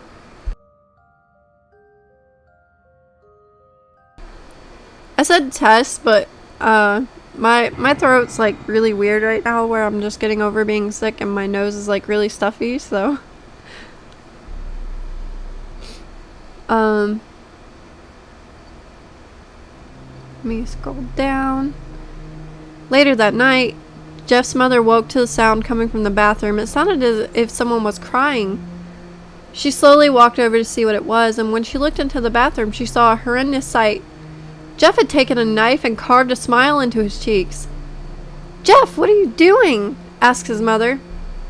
Jeff looked over at his mother. "I couldn't keep smiling, Mommy. It hurt after a while. Now I can smile forever." Jeff's mother noticed his eyes ringed in black. "Jeff, your eyes!" His eyes were seemingly never closing. "I couldn't see my face. I got tired and my eyes started to close. I burned out the eyelids so that I could see forever. I want to see myself, my new face." Jeff's mother slowly started to back away, seeing that her son was going insane. "What's wrong, Mommy? Aren't I beautiful?" "Yes, son," she said. "Yes, you are. Let me go get Daddy so he can see your face." She ran into the room and shook Jeff's dad from his sleep. "Honey, get the gun, She stopped as she saw Jeff in the doorway holding a knife.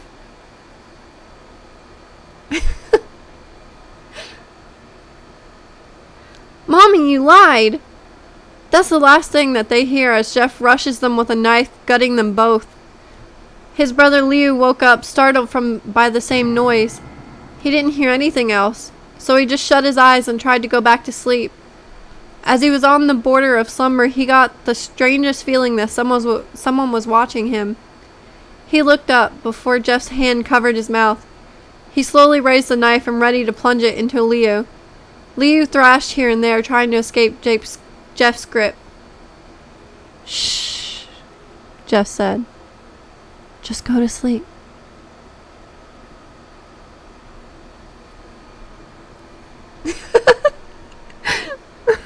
And that is the end of Jeff the Killer.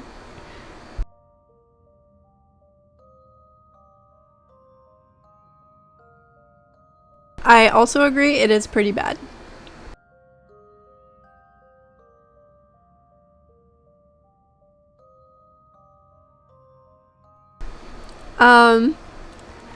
Let's see.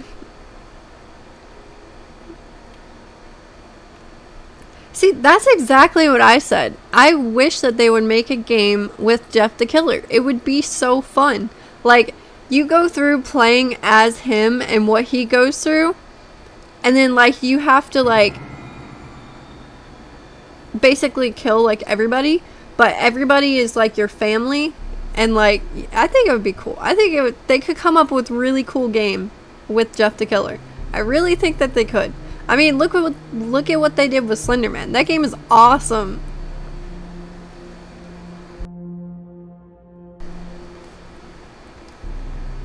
I loved the Slender Man game. Slender Man game was probably one of my favorite, like, horror games that relate to any of the creepypastas.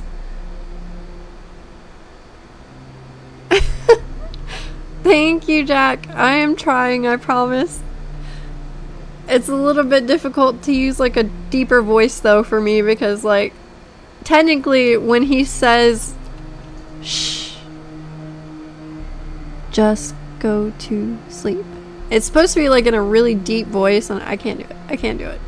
But it's still creepy, nonetheless.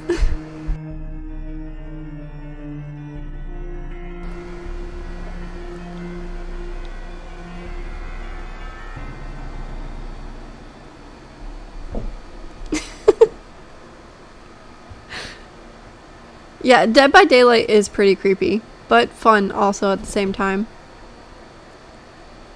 And I definitely think the music changes the mood for sure.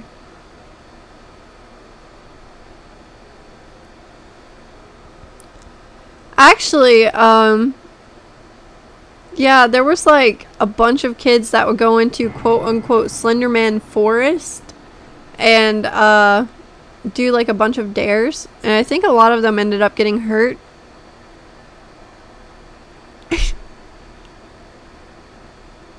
You screamed playing Dead by Daylight. Okay, that's fun. I've seen every single one of the Conjurings, actually. I like all of them. I actually like pre-ordered the Conjuring 3 on my Vudu because I really wanted to see it. That's okay, I do too. You should see me playing freaking Phasmophobia with my friends. It is very not fun. I will literally get so scared of like when the ghost starts hunting, and I'll just like die inside a little bit. I literally die inside just a little. It's okay.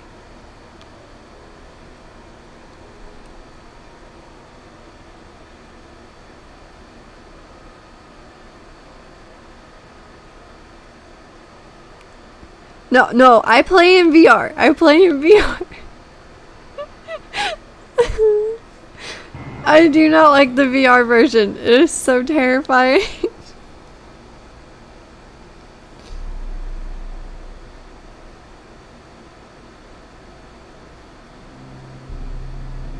It is awful. Very terrible. I agree.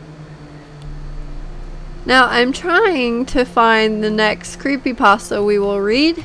I want to save the Russian sleep experiment for last because it's a very good one. I'm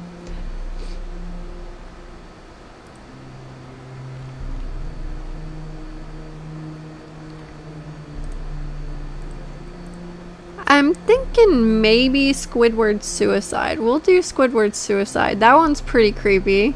And also everybody can relate to SpongeBob, so... Know what I mean? What's your favorite, Jazzy? Oh, wait, which one? The Russian sleep experiment?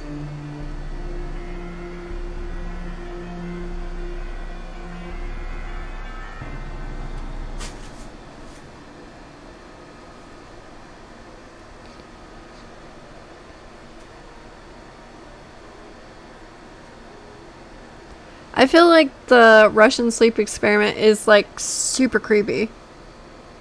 Squidward is creepy, yeah. I agree with that. The Russian sleep experiment is one of my favorites, and it is definitely one of the ones that I think are more creepy than the rest. Like, I just feel like that one is just, it's superb creepy, you know what I mean? Alright, so I guess I will start on reading Squidward's suicide.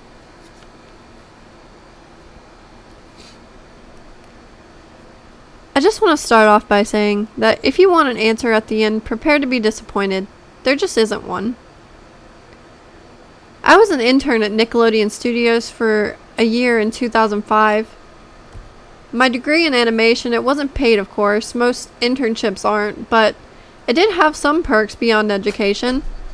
To adults, it might not seem like a big one, but most kids at the time would shit themselves over it. Now, since I worked directly with the editors and animators, I got to view the new episodes days before they aired. I'll get right to it without giving too many unnecessary details. They had very recently made a SpongeBob movie, and the entire staff was somewhat sapped of creativity, so it took them longer to start up the season. But the delay lasted longer for more upsetting reasons. There was a problem with the Series 4 premiere that set everyone and everything back for several months. Me and 2 other interns were in the editing room along with the lead animators and sound editors for the final cut. We received the copy and was supposed to be Fear of a Krabby Patty and gathered around the screen to watch. Now, given that it isn't final yet, animators often put up a mock title card of sort of an inside joke for us, with phony, oftentimes lewd titles such as How Sex Doesn't Work instead of a Rockabye Biville. When SpongeBob and Patrick adopt a sea scallop, nothing particularly funny but work-related chuckles. So when we saw the title card, Squidward's Suicide, we didn't think it more than a morbid joke. One of the interns did a small throat laugh at it. The happy-go-lucky music plays as is normal. The story began with Squidward practicing his clarinet, hitting a few sour notes like normal. We hear SpongeBob laughing outside, and Squidward stops, yelling at him to keep it down, as he has a concert that night and he needs to practice. SpongeBob says okay and goes to see Sandy with Patrick. The bubble splash screen comes up and we see the ending of Squidward's concert. This is when things begin to seem off. While playing a few frames repeat themselves, but the sound doesn't at this point sound is synced up with the animation, so yes, that's not common. But when he stops playing, the sound finishes as if its skips never happened. There's a slight murmuring in the crowd before they begin to boo him. Not normal cartoon booing that, I'm afraid. That is showing in the show. I don't know what the heck that looks really weird. Not normal cartoon booing that is common in the show, but you could be very clearly hear malice in it. Squidward's in full frame and looks visibly afraid. The shot goes to the crowd with SpongeBob in the center frame, and he is too booing. Very much unlike him. This isn't the oddest thing though. What is odd is that everyone had hyper-realistic eyes, very detailed. Clearly not shots of real people's eyes, but something a bit more real than CGI. The pupils were red. Some of us looked at each other, obviously confused, but since we weren't the writers, we didn't question its appeal to the children yet. The shot goes to Squidward sitting in the edge of his bed, looking very forlorn.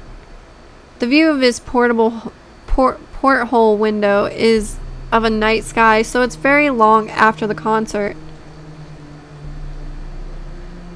The unsettling part is that at this point there is no sound, literally no sound. Not even the feedback from the speakers in the room, as if the speakers were turned off, though their status showed them working perfectly. He just sat there, blinking in this silence for about 30 seconds, and then he started to sob softly. He put his hands, tentacles, over his eyes and cried quietly for a full minute more. All the while, the sound in the background very slowly growing from nothing to barely audible. It sounded like there was a slight breeze through the forest. The screen slowly begins to zoom into his face. By slow, I mean it's only noticeable if you look at shots 10 seconds apart side by side. His sobbing gets louder, more full of hurt and anger. The screen then twitches a bit, as if it twists in on itself for a split second, then back to normal. The whine through the trees sound slowly gets louder and more severe, as if a storm is brewing somewhere. The eerie part is the sound, and Squidward's sobbing sounded real, as if the sound wasn't coming from the speakers, but as if the speakers were holes and the sound was coming through from the other side. As good as sound as the studio likes to have, they don't purchase the equipment to be that good to produce sound of that quality. Below the sound of the wind and sobbing, very faint, something sounded like laughing. It came at odd intervals and never lasted for more than a second, so you had a hard time pinning it. We watched this show twice, so pardon me if things sound too specific, but I've had time to think about them. After 30 seconds of this, the screen blurred and twitched violently, and something flashed over the screen as if a single frame was replaced. The lead animation editor paused and rewound the frame by frame. What we saw was horrible. It was a still photo of a dead child. He couldn't have been more than 6. The face was mangled and bloodied, one eye dangling over the upturned face popped. He was naked down to his underwear, his stomach cruelly cut open, his entrails laying beside him. He was laying on some pavement, and that was probably a road. The most upsetting part was that there was a shadow of the photographer. There was no crime tape, no evidence tags, no markers, and the angle was completely off for a shot designed to be evidence. It would seem the photographer was the person responsible for the child's death. We were of course mortified, but pressed on, hoping that this was just a sick joke. The screen flipped back to Squidward, still sobbing louder than before, and half body and frame. There was now what appeared to be blood running down his face from his eyes. The blood was also done in hyper-realistic style, looking as if you touched it, you'd get blood on your fingers. The wind sounded as if it were a gale wind blowing through the forest. There were even snapping sounds from branches, and the laughing a deep baritone lasting at longer intervals and coming up more frequently after about 20 seconds. The screen again twisted and showed a single frame photo. The editor was reluctant to go back. We all were, but he knew he had to.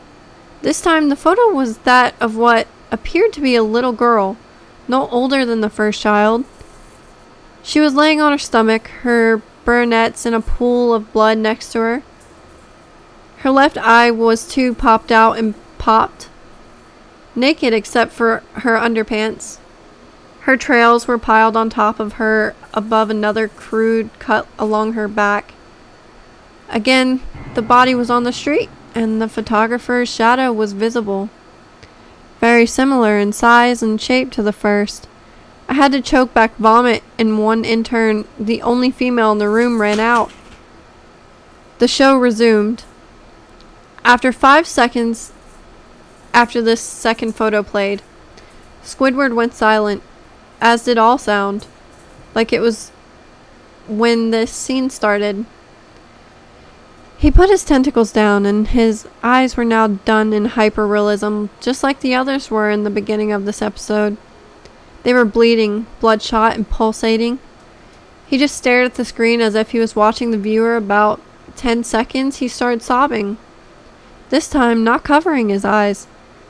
The sound was piercing and loud, and most fear-inducing of all as his sobbing was mixed with screams.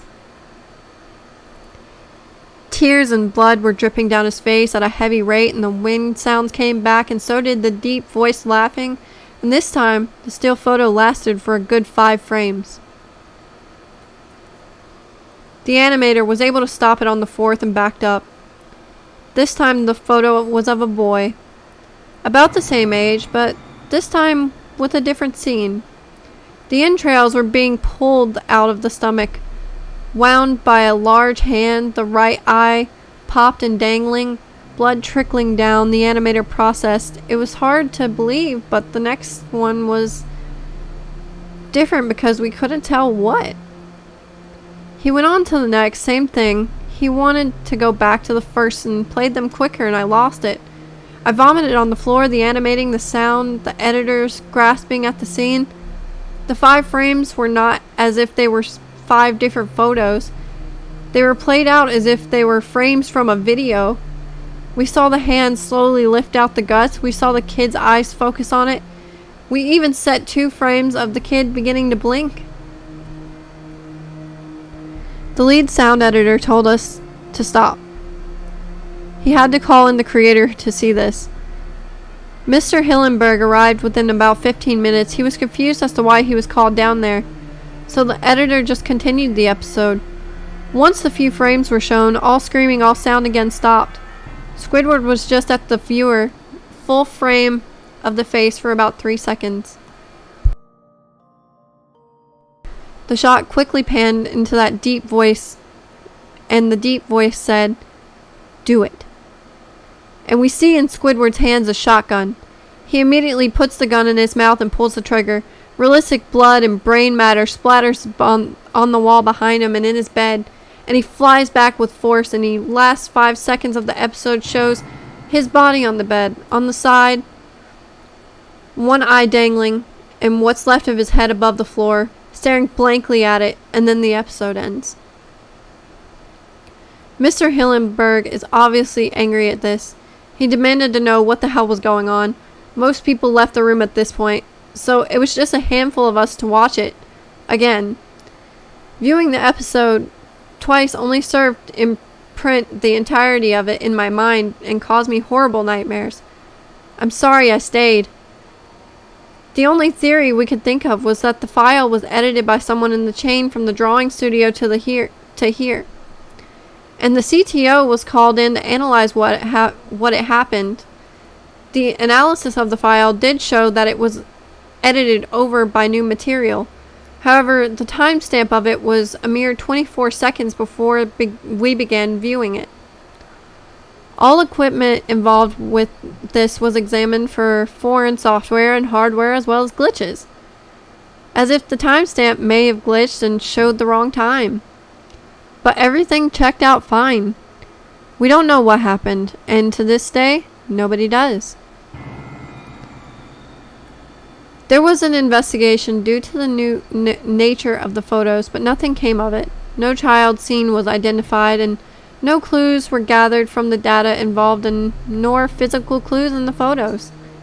I never believed in unexplainable phenomena before, but now that I have something happen and can't prove anything about it beyond anecdotal evidence, I think twice about things. And then it actually shows like somewhat of a video. Well, I mean, it technically was their job, but it's also, you know, a story, so I don't think anyone would have wanted to keep watching that.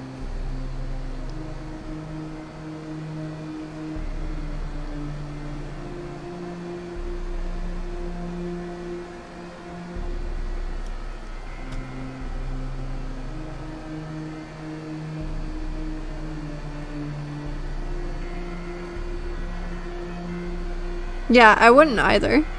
I definitely like that one though. That is a really good one, in my opinion. I'm trying to think of another one. Does anyone have any that they would suggest me read? That would be interesting.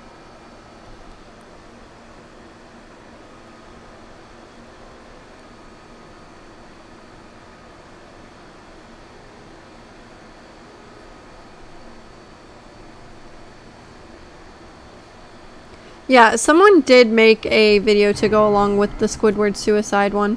I actually don't know why anyone would do that, but they did do that.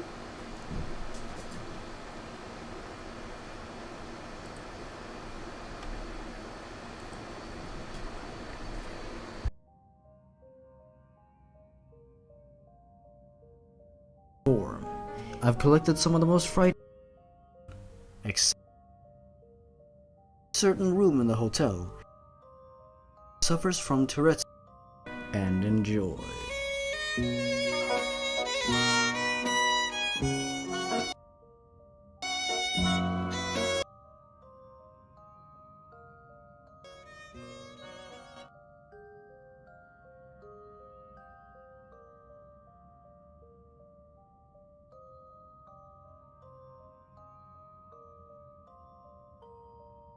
So,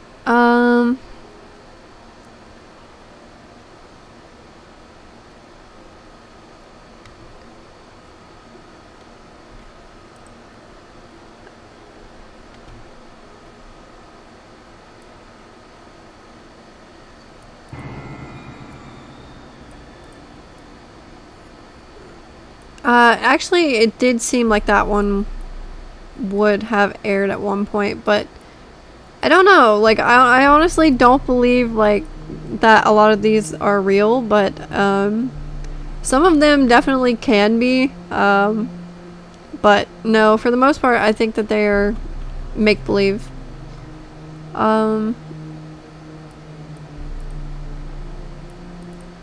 Yeah, the Squidward's suicide episode, I think that one was actually based off of a true story. A lot of people think that. I think that it could have been. I think it could have been a real episode that would have gone to air if it weren't caught. Anna C's Goatman story. I can check that one out. Let's see. We will check it. Let's get back to here. Menu. Search.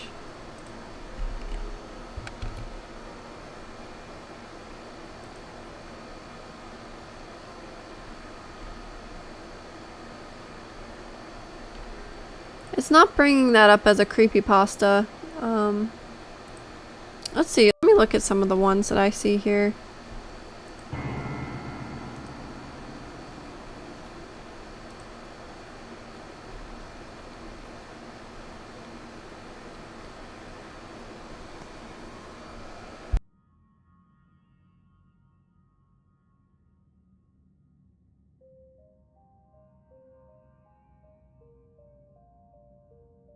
I found one called Bedtime. We are going to read that one. Oh, this one seems like a long one. Okay. This is a very long one. Oh my gosh. Okay. What do you guys think? Should we read this one or read another one? Because this one is about... I mean, honestly, it's just super long.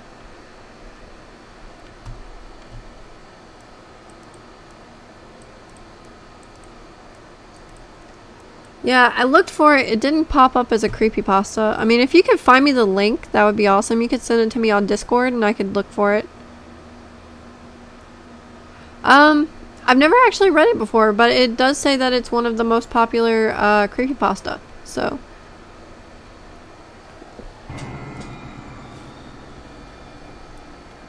Alright, I guess we will read Bedtime because honestly, it honestly looks really creepy. Just looking at the first, like, first look into it, it just looks really, really creepy. I kind of like it.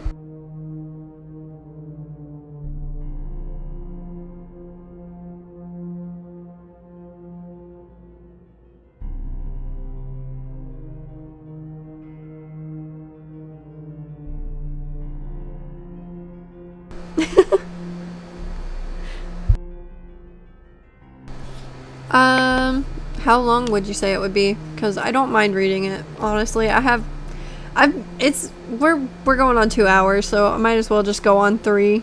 Go on 3 hours for the stream for creepypastas.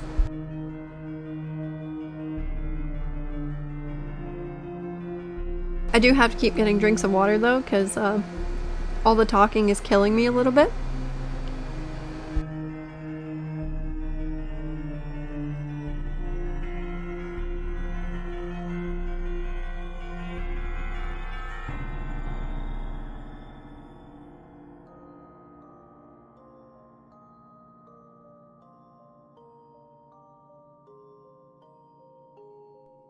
Also, are you guys liking the music stuff that's in the background playing with it?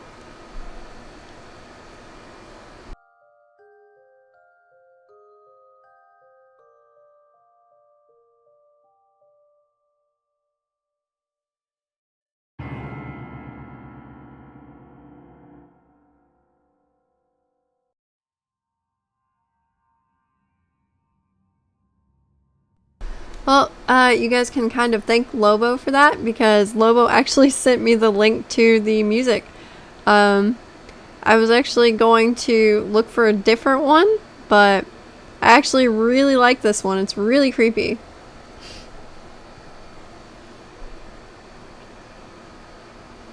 Alright, so let's get into bedtime.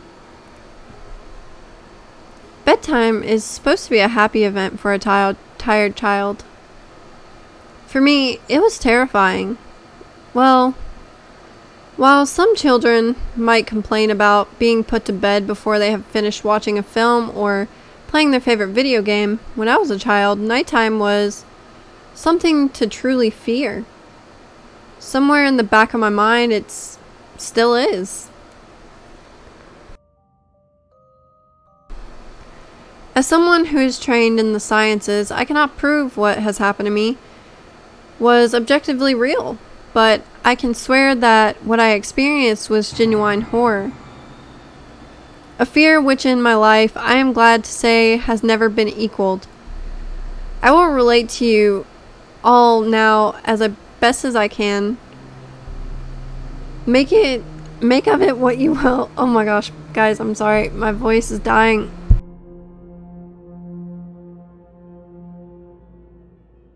That's like keeps happening. I apologize. It's like where I still have like a really bad cough. I'm drinking water. I've literally gone through like 2 or 3 bottles.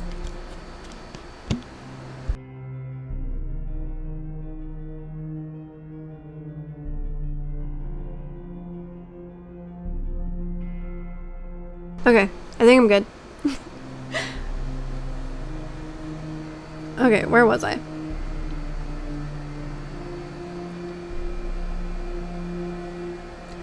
I will relate it to you all now as best as I can. Make of it what you will, but I'll be glad to just get it off my chest. I can't even remember exactly when it started, but my apprehension towards falling asleep seemed to correspond with my being moved into a new room on my own. I was 8 years old at the time, and until then I had shared a room with my mom quite happily and with my older brother. As is perfectly understandable for a boy 5 years my senior. My brother eventually wished for a room of his own, and as a result, I was given the room at the back of the house. It was a small, narrow, yet oddly elongated room. Large enough for a bed, and a couple of chest drawers, but not much else. I couldn't really complain because even at that age, I understood that we did not have a large house, and I had no real cause to be disappointed. As my family was both loving and caring, I was a happy childhood. It was a happy childhood, sorry, during that day. Oh, it's okay, I don't mind. I was really excited about doing it. Like, I really wanted to. My voice is really cutty out kind of thing, though. It's annoying.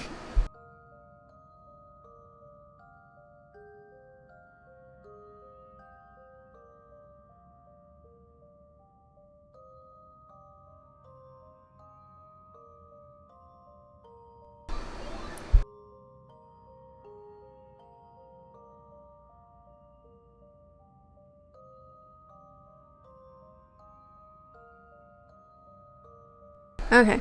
Had to get another drink of water. Okay. It was a happy childhood during the day. A solitary window looked out onto our backyard. Nothing out of the ordinary, but even during the day, the light which crept into that room seemed almost hesitant. As my brother was given a new bed, I was given the bunk air beds, which we used to share. While I was upset about sleeping on my own, I was also excited at the thought of being able to sleep in the top bunk, which seemed far more adventurous to me. From the very first night, I remembered a strange feeling of unease creeping slowly from the back of my mind. I lay on the top bunk, staring at my action figures and cars strewn across the green-blue carpet, as imaginary battles and adventures took place between the toys on the floor. I couldn't help but feel that my eyes were being slowly drawn towards the bottom bunk, as if something was moving in the corner of my eye. Something which did not wish to be seen. The bunk was empty, impeccably made, with a dark blue blanket tucked in neatly, partially converting to rather bland white pillows. I didn't think anything of it at the time. I was a child, and the noise slipping under my door from my parents' television bathed me in a warm sense of safety and well-being. I fell asleep.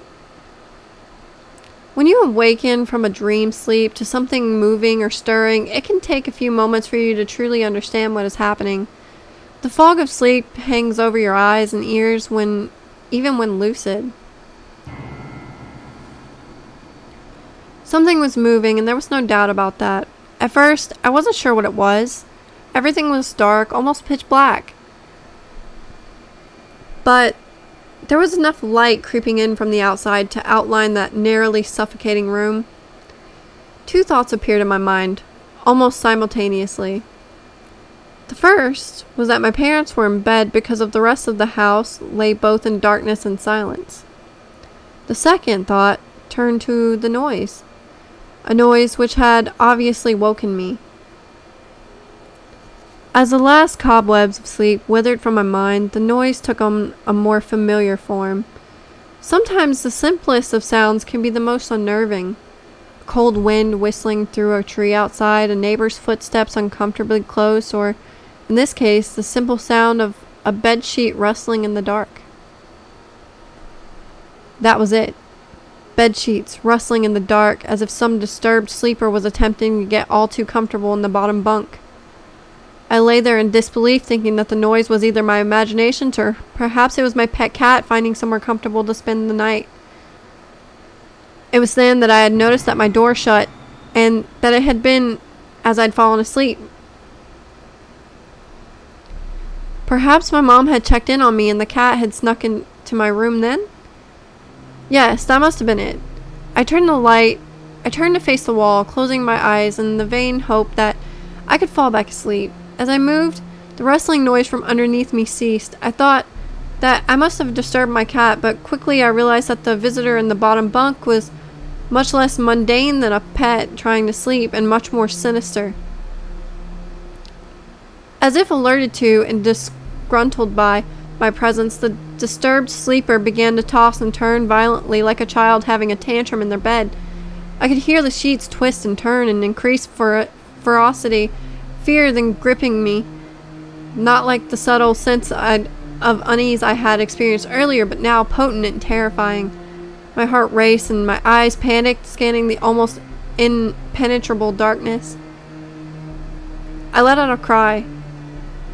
As most young boys do, I instinctively shouted for my mother. I could hear something stir on the other side of the house, but as I began to breathe a sigh of relief that my parents were coming to save me, the bunk bed suddenly started to shake violently, as if I grasped by an earthquake.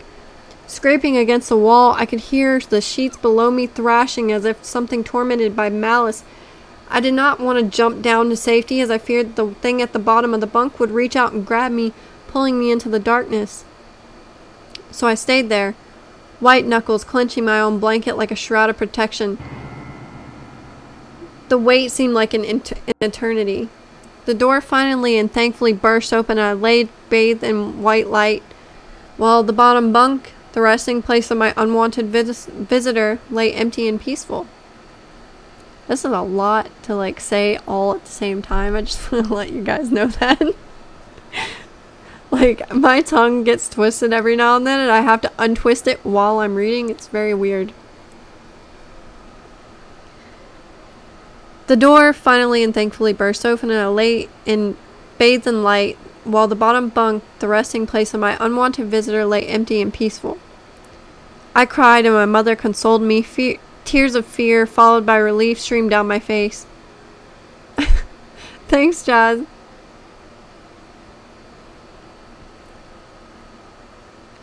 Yet, through all of the horror and relief, I did not tell her what I was feeling or why I was upset.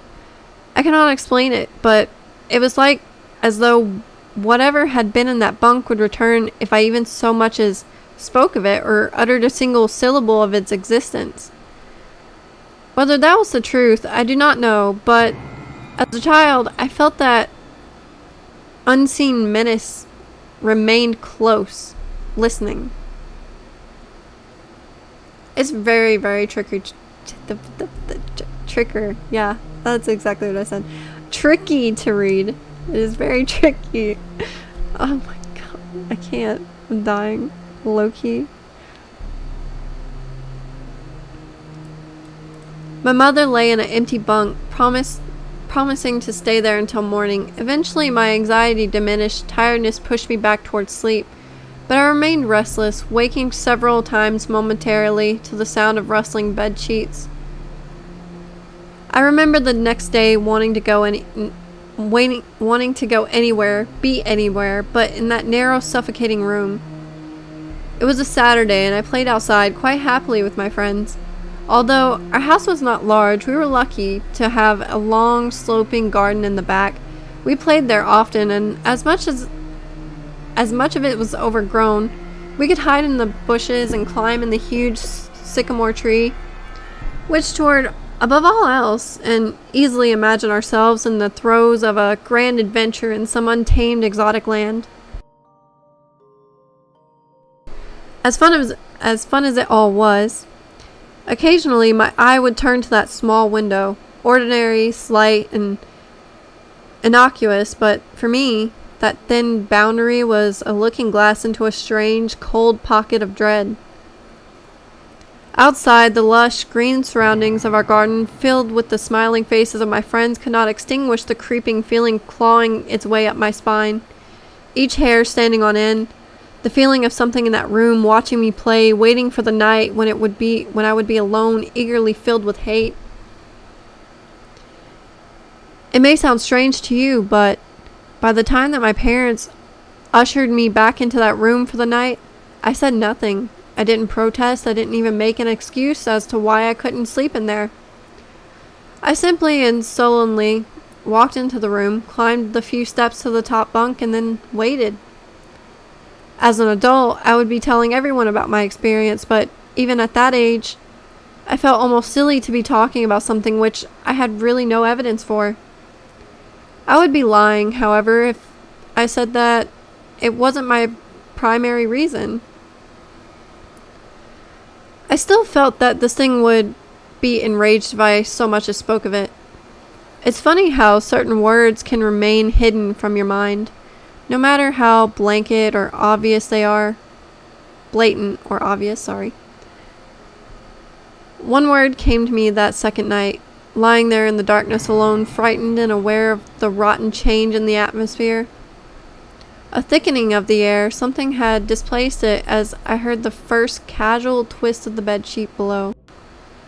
The first anxious increase of my heartbeat at the realization that something was once again in the bottom bunk. That word, a word which has been sent into exile, filtering up through my consciousness, breaking free of all repression, gasping for air, screaming, etching, and carving itself into my mind. Ghost.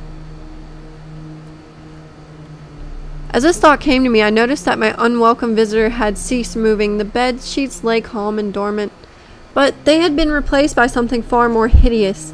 A slow, rhythmic, rasping breath heaved and escaped from the things below.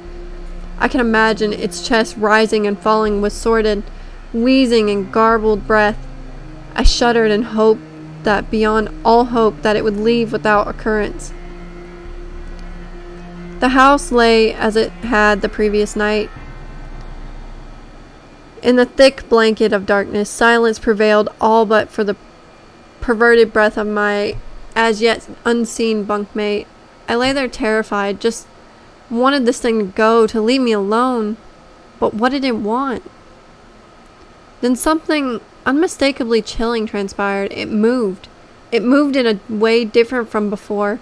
When it threw itself around the bottom bunk, it seemed unresistant, without purpose, almost animalistic. This movement, however, was driven by awareness with purpose on terrorizing a young boy. Calmly and nonchalantly sat up. Its labored breathing had become louder, and as now only a mattress and a few flimsy wooden slats separated my body from the unearthly breath below. I lay there, my eyes filled with tears of fear which mere words cannot relate to, or anyone else coerced. I don't know, how do you say that? Coursed through my veins. Yes, thank you, my brain. I would not have believed that this fear could have been highlighted, but I was so wrong. I imagined that what this thing would look like, sitting there listening from below my mattress, hoping to catch the slightest hint that I was awake. Imagination then turned to an unnerving reality. It began to touch the wooden slats that my mattress sat on. It seemed to caress them slowly, running what I imagined to be its fingers or hand across the surface of the wood. Then, with great force, it prodded angrily between the two slats into the mattress. Even though the padding it felt though someone had viciously stuck their fingers into my side. I let out an all-might cry, and the wheezing, shaking, and moving thing in the bunk below replied in kind by violently vibrating the bunk as it had done the night before. Small flakes of paint powdered onto my blanket, and from the wall as the frame of the bed scraped along it, backwards and forwards. Once again I was bathed in light, and there stood my mother, loving, caring, and as she always was.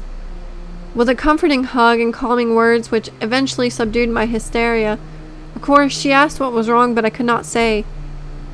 I dared not say. I simply said one word over and over and over again. Nightmare.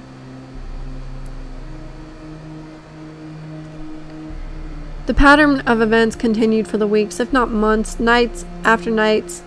I would awaken to the sound of rustling sheets. Each time I would scream so as not to provide this abomination with time to prod and feel for me. With each cry, the bed would shake violently, stopping with the arrival of my mother, who would spend the rest of the night at the bottom bunk, seemingly unaware of the sinister force torturing her son nightly. Along the way, I managed to feign illness a few times and come up with other less than truthful reasons for sleeping in my parents' bed. But more often than not, I would be alone for a few hours that first night of each night. The room where the light from outside did not sit right, alone with that thing. What time you can be desensitized to almost anything, no matter how horrific. I had come to realize that, for whatever reason, this thing could not harm me when my mother was present.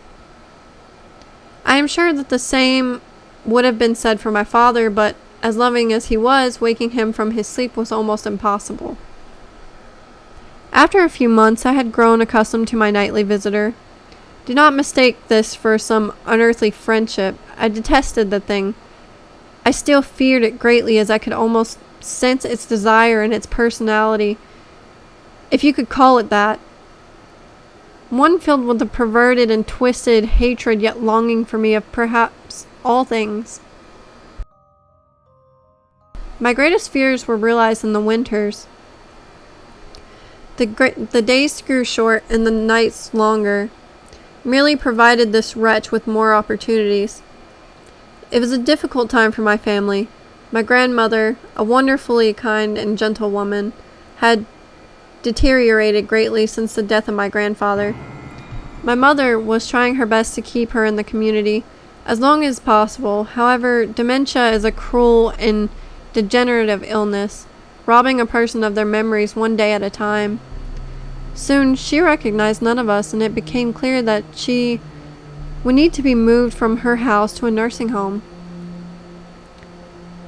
Before she could be moved, my grandmother had a particularly difficult few nights, and my mother decided that she would stay with her. As much as I loved my grandmother and felt nothing but anguish at her illness, to this day I feel guilty that my first thoughts were not of her, but of what my nightly visitor may do if it should become aware of my mother's absence. Her presence being the only thing that I was sure was protecting me from a full horror of this thing's reach. I rushed home from school that day and immediately wrenched the bed sheets and mattress from the lower bunk, removing all of the slats that had been placing an old desk, a chair of drawers, and some chairs which we kept in a cupboard were at the bottom of the bunk to be used. I told my father I was making an office, which he found adorable, but I would be damned if I gave that thing a place to sleep for one more night. As darkness approached, I lay there, knowing my mother was not in the house. I did not know what to do. My only impulse was to sneak into her jewelry box and take a small family crucifix, which I had seen there before. While my family was not very religious at that age, I still believed in God, and I hoped that somehow this would protect me. Although fearful and anxious while gripping the crucifix under my pillow tightly in one hand, sleep eventually came and I drifted off to sleep. I hoped that I would awaken in the morning without incident. Unfortunately, that night was the most terrifying night of all. Okay, I need a drink of water real quick. This one is super long.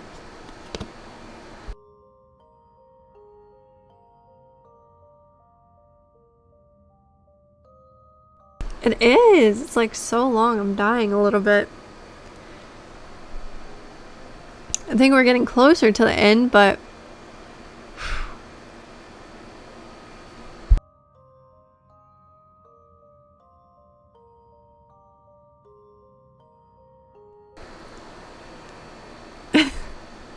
thank you, Jack.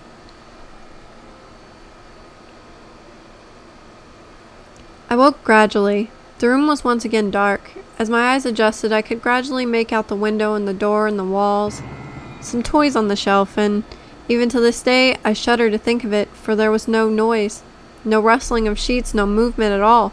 The room felt lifeless, yet not empty. The nightly visitor, that unwelcome, wheezing, hate-filled thing which terrorized me at night after night, was not in the bottom bunk. It was in my bed. I opened my mouth to scream, but nothing came out. Utter terror had shaken the very sound from my voice. I lay motionless, as if not to scream. I did not want to let it know I was awake. I had not yet seen it. I could only feel it. It was obscured under my blanket. I could see its outline, and I could feel its presence, but I dared not look. The weight of its presence pressed down on me, a sensation I will never forget. When I say that hours passed, I do not exaggerate. Laying there, motionless in the dark, I was every bit as scared and frightened as a young boy. If it had been during the summer months, it would have been light by then, but the grasp of which winter is longer is unrelenting, and I knew it would be hours before sunrise. A sunrise which I yearned for. I was a timid child by nature, but I reached to the breaking point. A moment where I could wait no longer, where I couldn't survive under this intimately deviant abomination no longer. Fear can sometimes wear you out, make you threadbare and shell of nerves, leaving only the slightest trace of you behind. I had to get out of that bed, and then I remembered the crucifix. My hand still lay underneath the pillow, but it was empty. I slowly moved my wrist around to find it. minimalizing as best as I could and the sound the vibrations caused, but it could not be found. I had either knocked it off or of the top bunk, or it had, I could not even bear to think of it, been taken from my hand.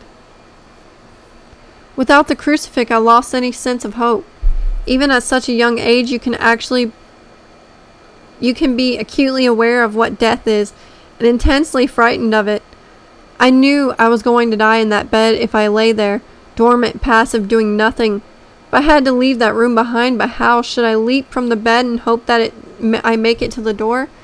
What if it's faster than me, or should I slowly slip off the top bunk, hoping that not disturb my uncanny bedfellow? Realizing that it had not stirred when I moved, trying to find the crucifix, I began to have the strangest thoughts. What if it was asleep? It hadn't so much as breathed since I had woken up. Perhaps it was resting, believing that it had finally got me, that I was finally in its grasp, or perhaps that it was toying with me. After all, it had only just been there for countless nights, and now, with me under it, pinned against my mattress with no mother to protect me, maybe it was holding off, savoring its victory until the last possible moment, like a wild animal savoring its prey. I tried to breathe slowly and shallow as possible, and mustering every ounce of courage I could, I reached over slowly with my right hand and began to peel the blanket off me. What I found under those covers almost stopped my heart. I did not see it, but as my hand moved the blanket, it brushed against something smooth and cold, something which felt unmistakably like a gaunt hand. I held my breath in terror, as I was sure it must have known that I was awake. Nothing. It did not stir. It felt dead.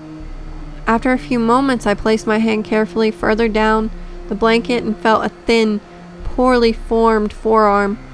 My confidence had almost twisted sense of curiosity grew as I moved further down to a disproportionately larger bicep muscle than the arm that was outstretched laying across my chest, with a hand resting on my left shoulder as if it had grabbed me in my sleep. I realized that I would have had to move his cadaverous appendage if I even so much as hoped to escape its grasp. For some reason, the feeling of torn, ragged clothes on the shoulder of this nighttime invader stopped me in my tracks. Fear once again swelled in my stomach and in my chest as I recoiled my hand in disgust as the touch of straggled, oily hair. I could not bring myself to touch its face, although I wonder to this very day what it would have felt like. Dear God, it moved. It moved. It was subtle, but its grip on my shoulder and across my body strengthened. No, tears came, but God, how I wanted to cry. As its hand and arm slowly coiled around me, my right leg brushed against the cool wall, while the bed lay against all of what happened to me in that room. This was the most strangest. I realized that the clutching, rancid thing which drew great delight from violating a young boy's bed was not entirely on top of me. It was sticking out from a wall, like a spider striking from its lair. Suddenly its grip moved from a slow tightening to a sudden squeeze. It pulled and clawed my clothes, and as it frightened that opportunity would soon pass, I fought against it, but its emaciated, or I don't even know how to say that word. Emaciated?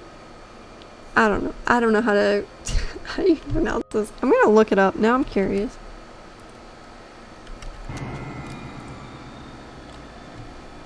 Emaciated. Emaciated. That's what. Okay. Thank you. Google has saved my life again.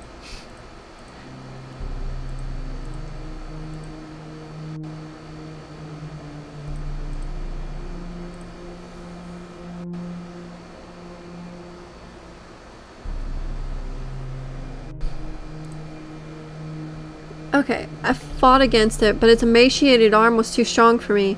Its head rose up, writhing and contorting under the blanket. I now realized where it was taking me. Into the wall. I fought for dear life. I cried, and suddenly my voice turned to me, yelling, screaming, but no one came. Then I realized Why it was so eager to suddenly strike. Why this thing had to have me now. Through my window, that window which seemed to represent so much malice from outside, shrieked hope, the first rays of sunlight. I struggled further, knowing that if I could just hold on, that it would be soon gone. And as I fought for my life, the unearthly parasite shifted, pulling itself onto my chest. Its head now poking out from under the blanket, wheezing, coughing, rasping. I do not remember its features. I remember simply its breath against my face, foul and as cold as ice. As the sun broke over the horizon, that dark place, that suffocating room, the contempt that was washed and bathed in sunlight, I passed out as its scrawny fingers encircled my neck, squeezing the very life from me. I woke to my father offering to make me some breakfast, a wonderful sight indeed. I had survived that most horrible night, experience of my life until then, and now I moved the bed away from the wall, leaving the wall behind furniture I had believed would stop that thing from taking a bed.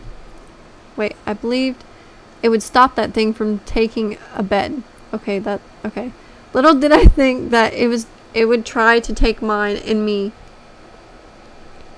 Weeks passed without incident, yet on one cold, frostbitten night, I awoke to the sound of furniture where the bunk beds used to be, vibrating violently. In a moment it passed. I lay there sure I could hear a distant wheezing coming from deep within the wall, finally fading into the distance. I have never told anyone the story before. To this day I still break out in a cold sweat at the sound of bed sheets rustling in the night, or a wheeze brought by a common cold. I certainly never sleep with my bed against a wall. Call it superstition, if you will, but as I said, I cannot discount conventional explanations such as sleep paralysis, hallucinations, or that of an overactive imagination, but what I can say is this. The following year, I was given a larger room on the other side of the house, and my parents took that strangely suffocating, elongated place as their bedroom. They said that they didn't need a large room, just one big enough for a bed and a few things. They lasted 10 days. We moved on the 11th. Whew! Okay guys, we are on to part 2 of this because apparently there is a part 2.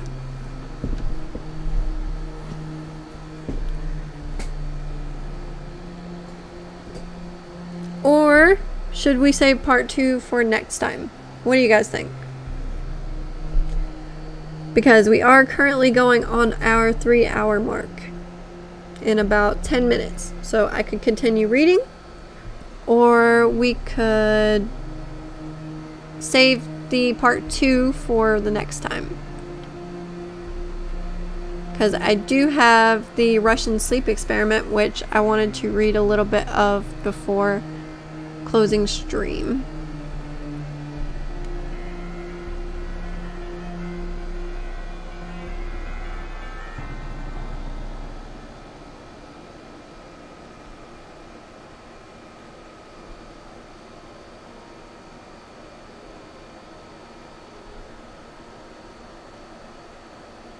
Okay, we'll go with part 2 for next time. So I will pull up the Russian sleep experiment. I do have to bookmark that, so let me do that. So part 2 of bedtime will be for next time, which I will be trying to do the storytime chills every Monday. So every Monday at the same time we will do storytime chills. Yes, that. Now, I'm going to read a little bit of the Russian. Well, I'm going to read the first part of the Russian sleep experiment. There are 2 parts, I believe, and I want you guys to hear the first part because it's one of my favorites and it's really creepy. We will be saving the second part of Russian sleep experiment for part 2, which will be the next time. Russian researchers in the 1940s kept 5 people awake for 15 days using an experimental gas-based stimulant. They were kept in a sealed environment to carefully monitor their oxygen intake so that the gas didn't kill them. Since it was toxic and in high concentrations, this was before closed-circuit cameras, so they only had microphones and 5-inch thick glass porthole-sized windows into the chamber to monitor them. The chamber was stocked with books, cots to sleep on, but no bedding, running water and toilet, and enough dried food to last for all 5 over a month. The test subjects were political prisoners deemed enemies of the state during World War II. Everything was fine for the first 5 days. The subjects... Oh my gosh, my voice again. Hold on, guys.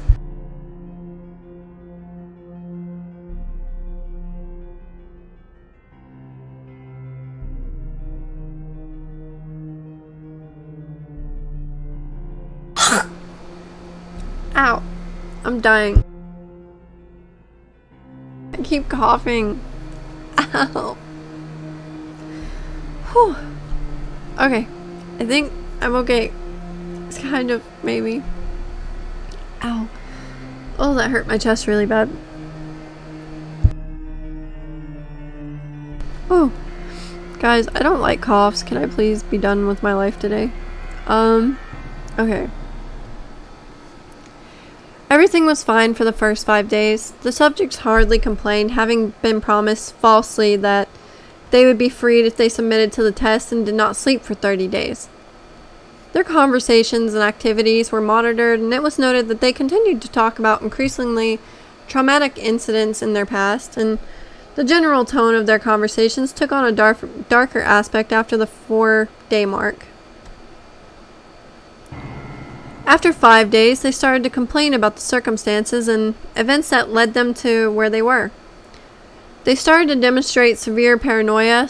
They stopped talking to each other and began alternately whispering to the microphones and one-way mirrored portholes. Oddly, they all seemed to think that they could win the trust of the experimenters by turning over their comrades. The only other subjects in captivity were them. Oh my gosh, I'm about to die. I'm about to cough again. At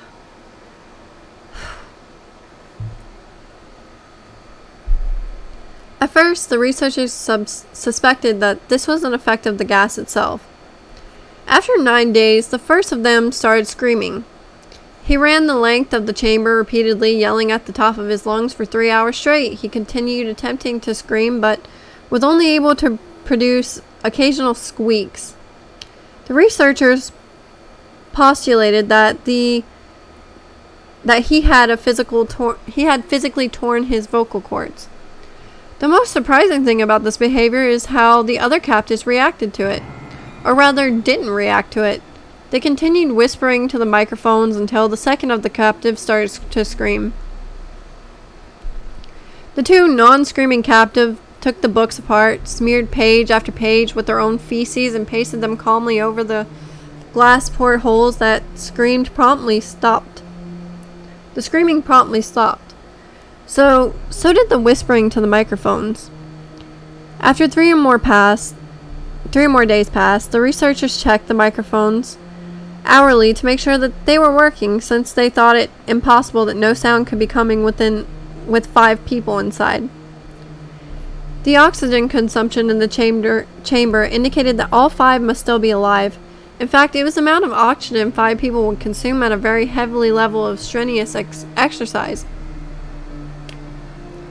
On the morning of the 14th day, the researchers did something that they said they would not do to get a reaction from the captives. They used the intercom inside the chamber, hoping to provoke any response from the captives that were afraid were either dead or vegetables. They announced, "We are opening the chamber to test the microphone. Step away from the door and lie flat on the floor, or you will be shot. Compliance will earn you one of you your immediate freedom." To their surprise, they heard a single phrase in the calm voice response: "We no longer want to be freed." Debate broke out among the researchers of the military forces funding the research. Unable to provoke any more response using the intercom, it was finally decided to open the chamber at midnight on the 15th day. The chamber was flushed of the stimulant gas and filled with fresh air, and immediately voices from the microphones began to object. 3 different voices began begging, as if pleading for the life of loved ones or to turn the gas back on. The chamber was opened and the soldiers sent in to retrieve the test subjects. They began to scream louder than ever, and so did the soldiers when they saw what was inside. 4 of the 5 subjects were still alive, although no one could rightly call that state of them in any way life. The food rations past day 5 had not been so much as touched. They were chunks of meat from the dead test subjects' thighs and chest stuffed into drain and the center of the chamber, blocking the drain and allowing 4 inches of water to accumulate on the floor. Precisely how much of the water on the floor was actually blood was never determined. All 4 surviving test subjects had also large portions of muscle and skin torn away from their bodies. The destruction of flesh and exposed bone on their fingertips indicated that the wounds were inflicted by hand. Not with teeth, as researchers initially thought. Closer examination of the position and angles of the wounds indicated that most of them were self-inflicted. The abdominal organs below the ribcage of all 4 test subjects had been removed, while the heart, lungs, and diaphragm remained in place. The skin and most of the muscles attached to the ribs had been ripped off, exposing the lungs to the ribcage. All the blood vessels and organs remained intact, and they had just taken out and laid on the floor. Fanning out around the eviscerated but still living bodies of the subjects, the digestive tract, oh my gosh guys, I cannot talk, help me. The digestive tract was their own flesh that they had ripped off and eaten over the course of days. Most of the soldiers were Russian special operatives at the facility, but still many refused to return to the chamber to remove the test subjects.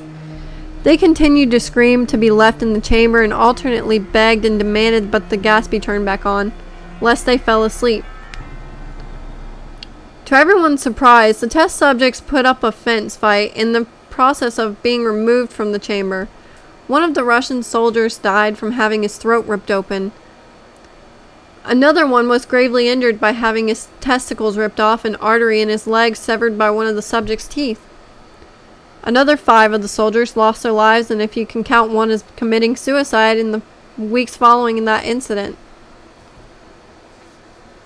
I love this too. This one is amazing. In the struggle, one of the 4 living subjects had his spleen ruptured and he bled out almost immediately. The medical researchers attempted to sedate him, but this proved impossible. He was infected with more than just 10 times the human dose of morphine, deteriorative, and still fought like a cornered animal, breaking the ribs and arm of one doctor when his heart was seen to beat for a full 2 minutes after he bled out to the point where there was more air in his vascular system than blood. Even after it stopped, he continued to scream, flail for another 3 minutes, struggling to attack anyone in reach, and just repeating the word more over and over, weaker and weaker, until he finally fell silent. The surviving 3 test subjects were heavily restrained and moved to a medical facility. The 2 with intact vocal cords, continuously begging for gas, demanded to be kept awake. The most injured of the 3 was taken to the only surgical operating room that the facility had.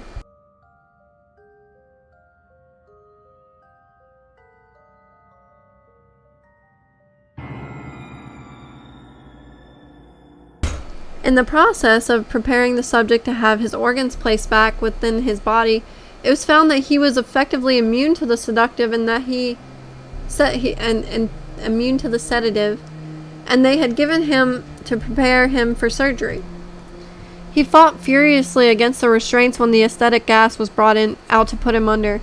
He managed to tear most of the way through the 4-inch wide leather strap on the wrist, even though the weight of a 200-pound soldier holding that wrist as well. It only took a little more anesthetic. Thank you, brain. Thank you. It only took a little more anesthetic oh, where'd it go? Than normal to put him under. And the instant his eyelids fluttered and closed, his heart stopped. In the autopsy, the test subject that died on the operating table, it was found that his blood had tripled the normal level of oxygen. His muscles that were still attached to his skeleton were badly torn, and he had 9 broken bones, and his struggle to not be subdued. Most of them were not from the force of his own muscles that had exerted on them. The second survivor had been the first group of 5 to start screaming.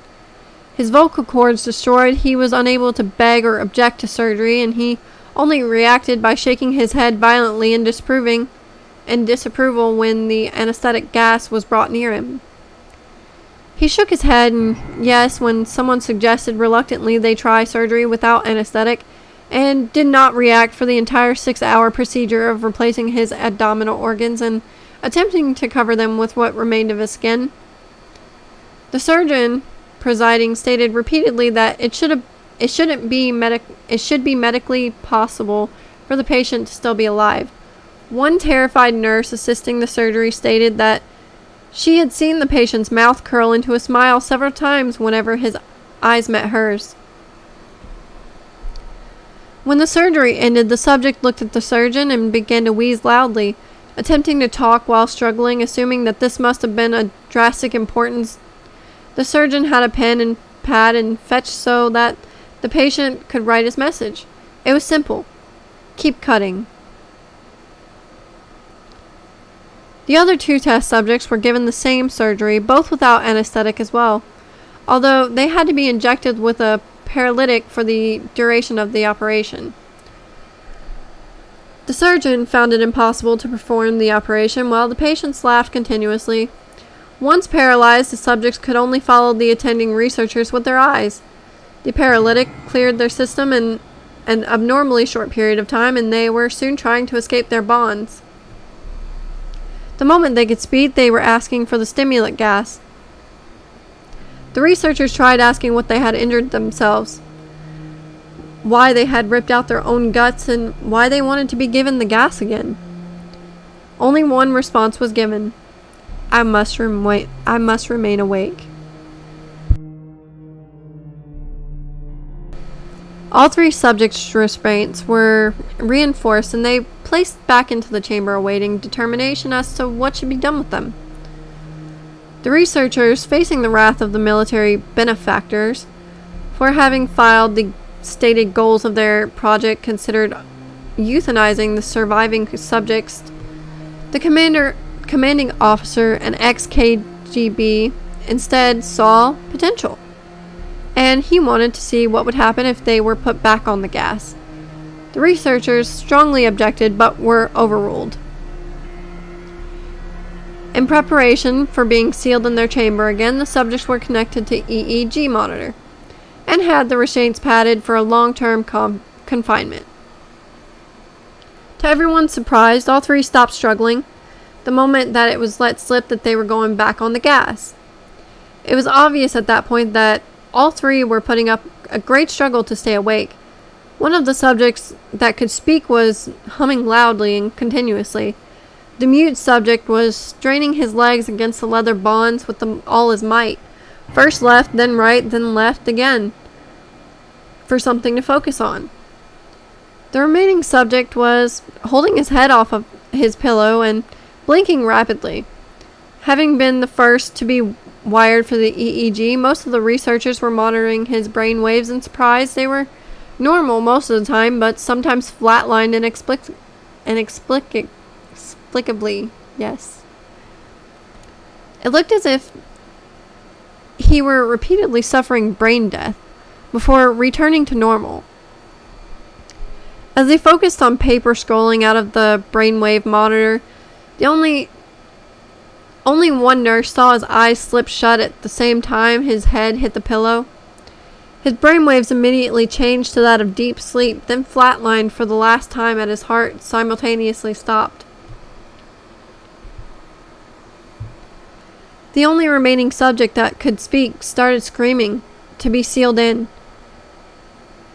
His brainwaves showed the same flat lines as the one who just died from falling asleep. The commander gave the order to seal the chamber with both subjects inside, as well as 3 researchers. One of the named 3 immediately drew his gun and shot the commander point blank between the eyes, and then turned the mute subject, and blew his brains out as well. He pointed the gun at the remaining subject, still restrained to the bed, and remaining members of the medical and research team fled the room. "I won't be locked in here with these things, not with you," he screamed at the man strapped to the table.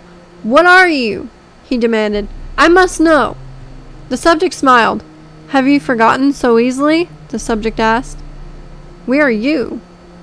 We are the madness that lurks within you all, begging to be free at any moment in your deepest animal mind.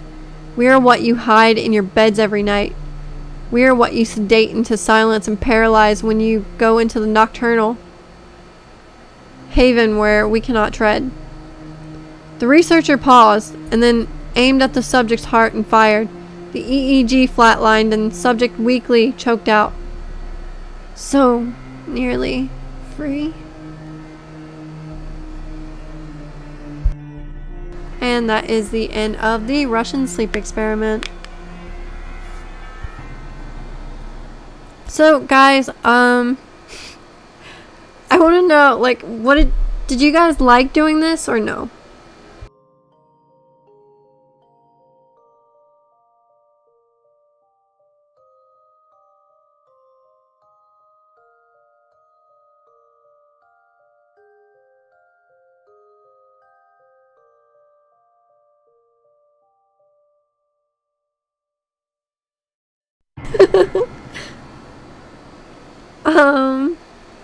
I think it was very creepy, very spooky. Also, my voice is dying. I apologize.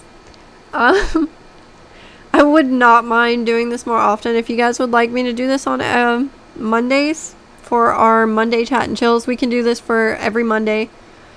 Yeah, Russian sleep experiment. There's actually a part 2 to this. We are going to continue off with the Russian sleep experiment and the part 2 to bedtime after, like, in our next one, which would be the next Monday.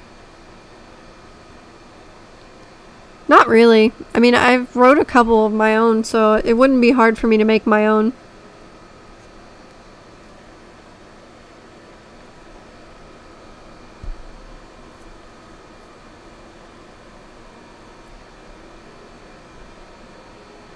Yeah, very true. So yeah, we have officially reached the 3-hour mark. Actually, 3 hours and 12 minutes. So I am gonna cut this to the ending of today's stream. I hope you all enjoyed, and I hope that you guys will join in tomorrow when I'm playing Splatoon, because we all know what happens when I play Splatoon. We get wrecked, and then we have a lot of fun. And maybe I'll throw some hammers at some people and, you know, hit them in the face with a hammer. I'll be Thor. It's okay. So, again, guys, thanks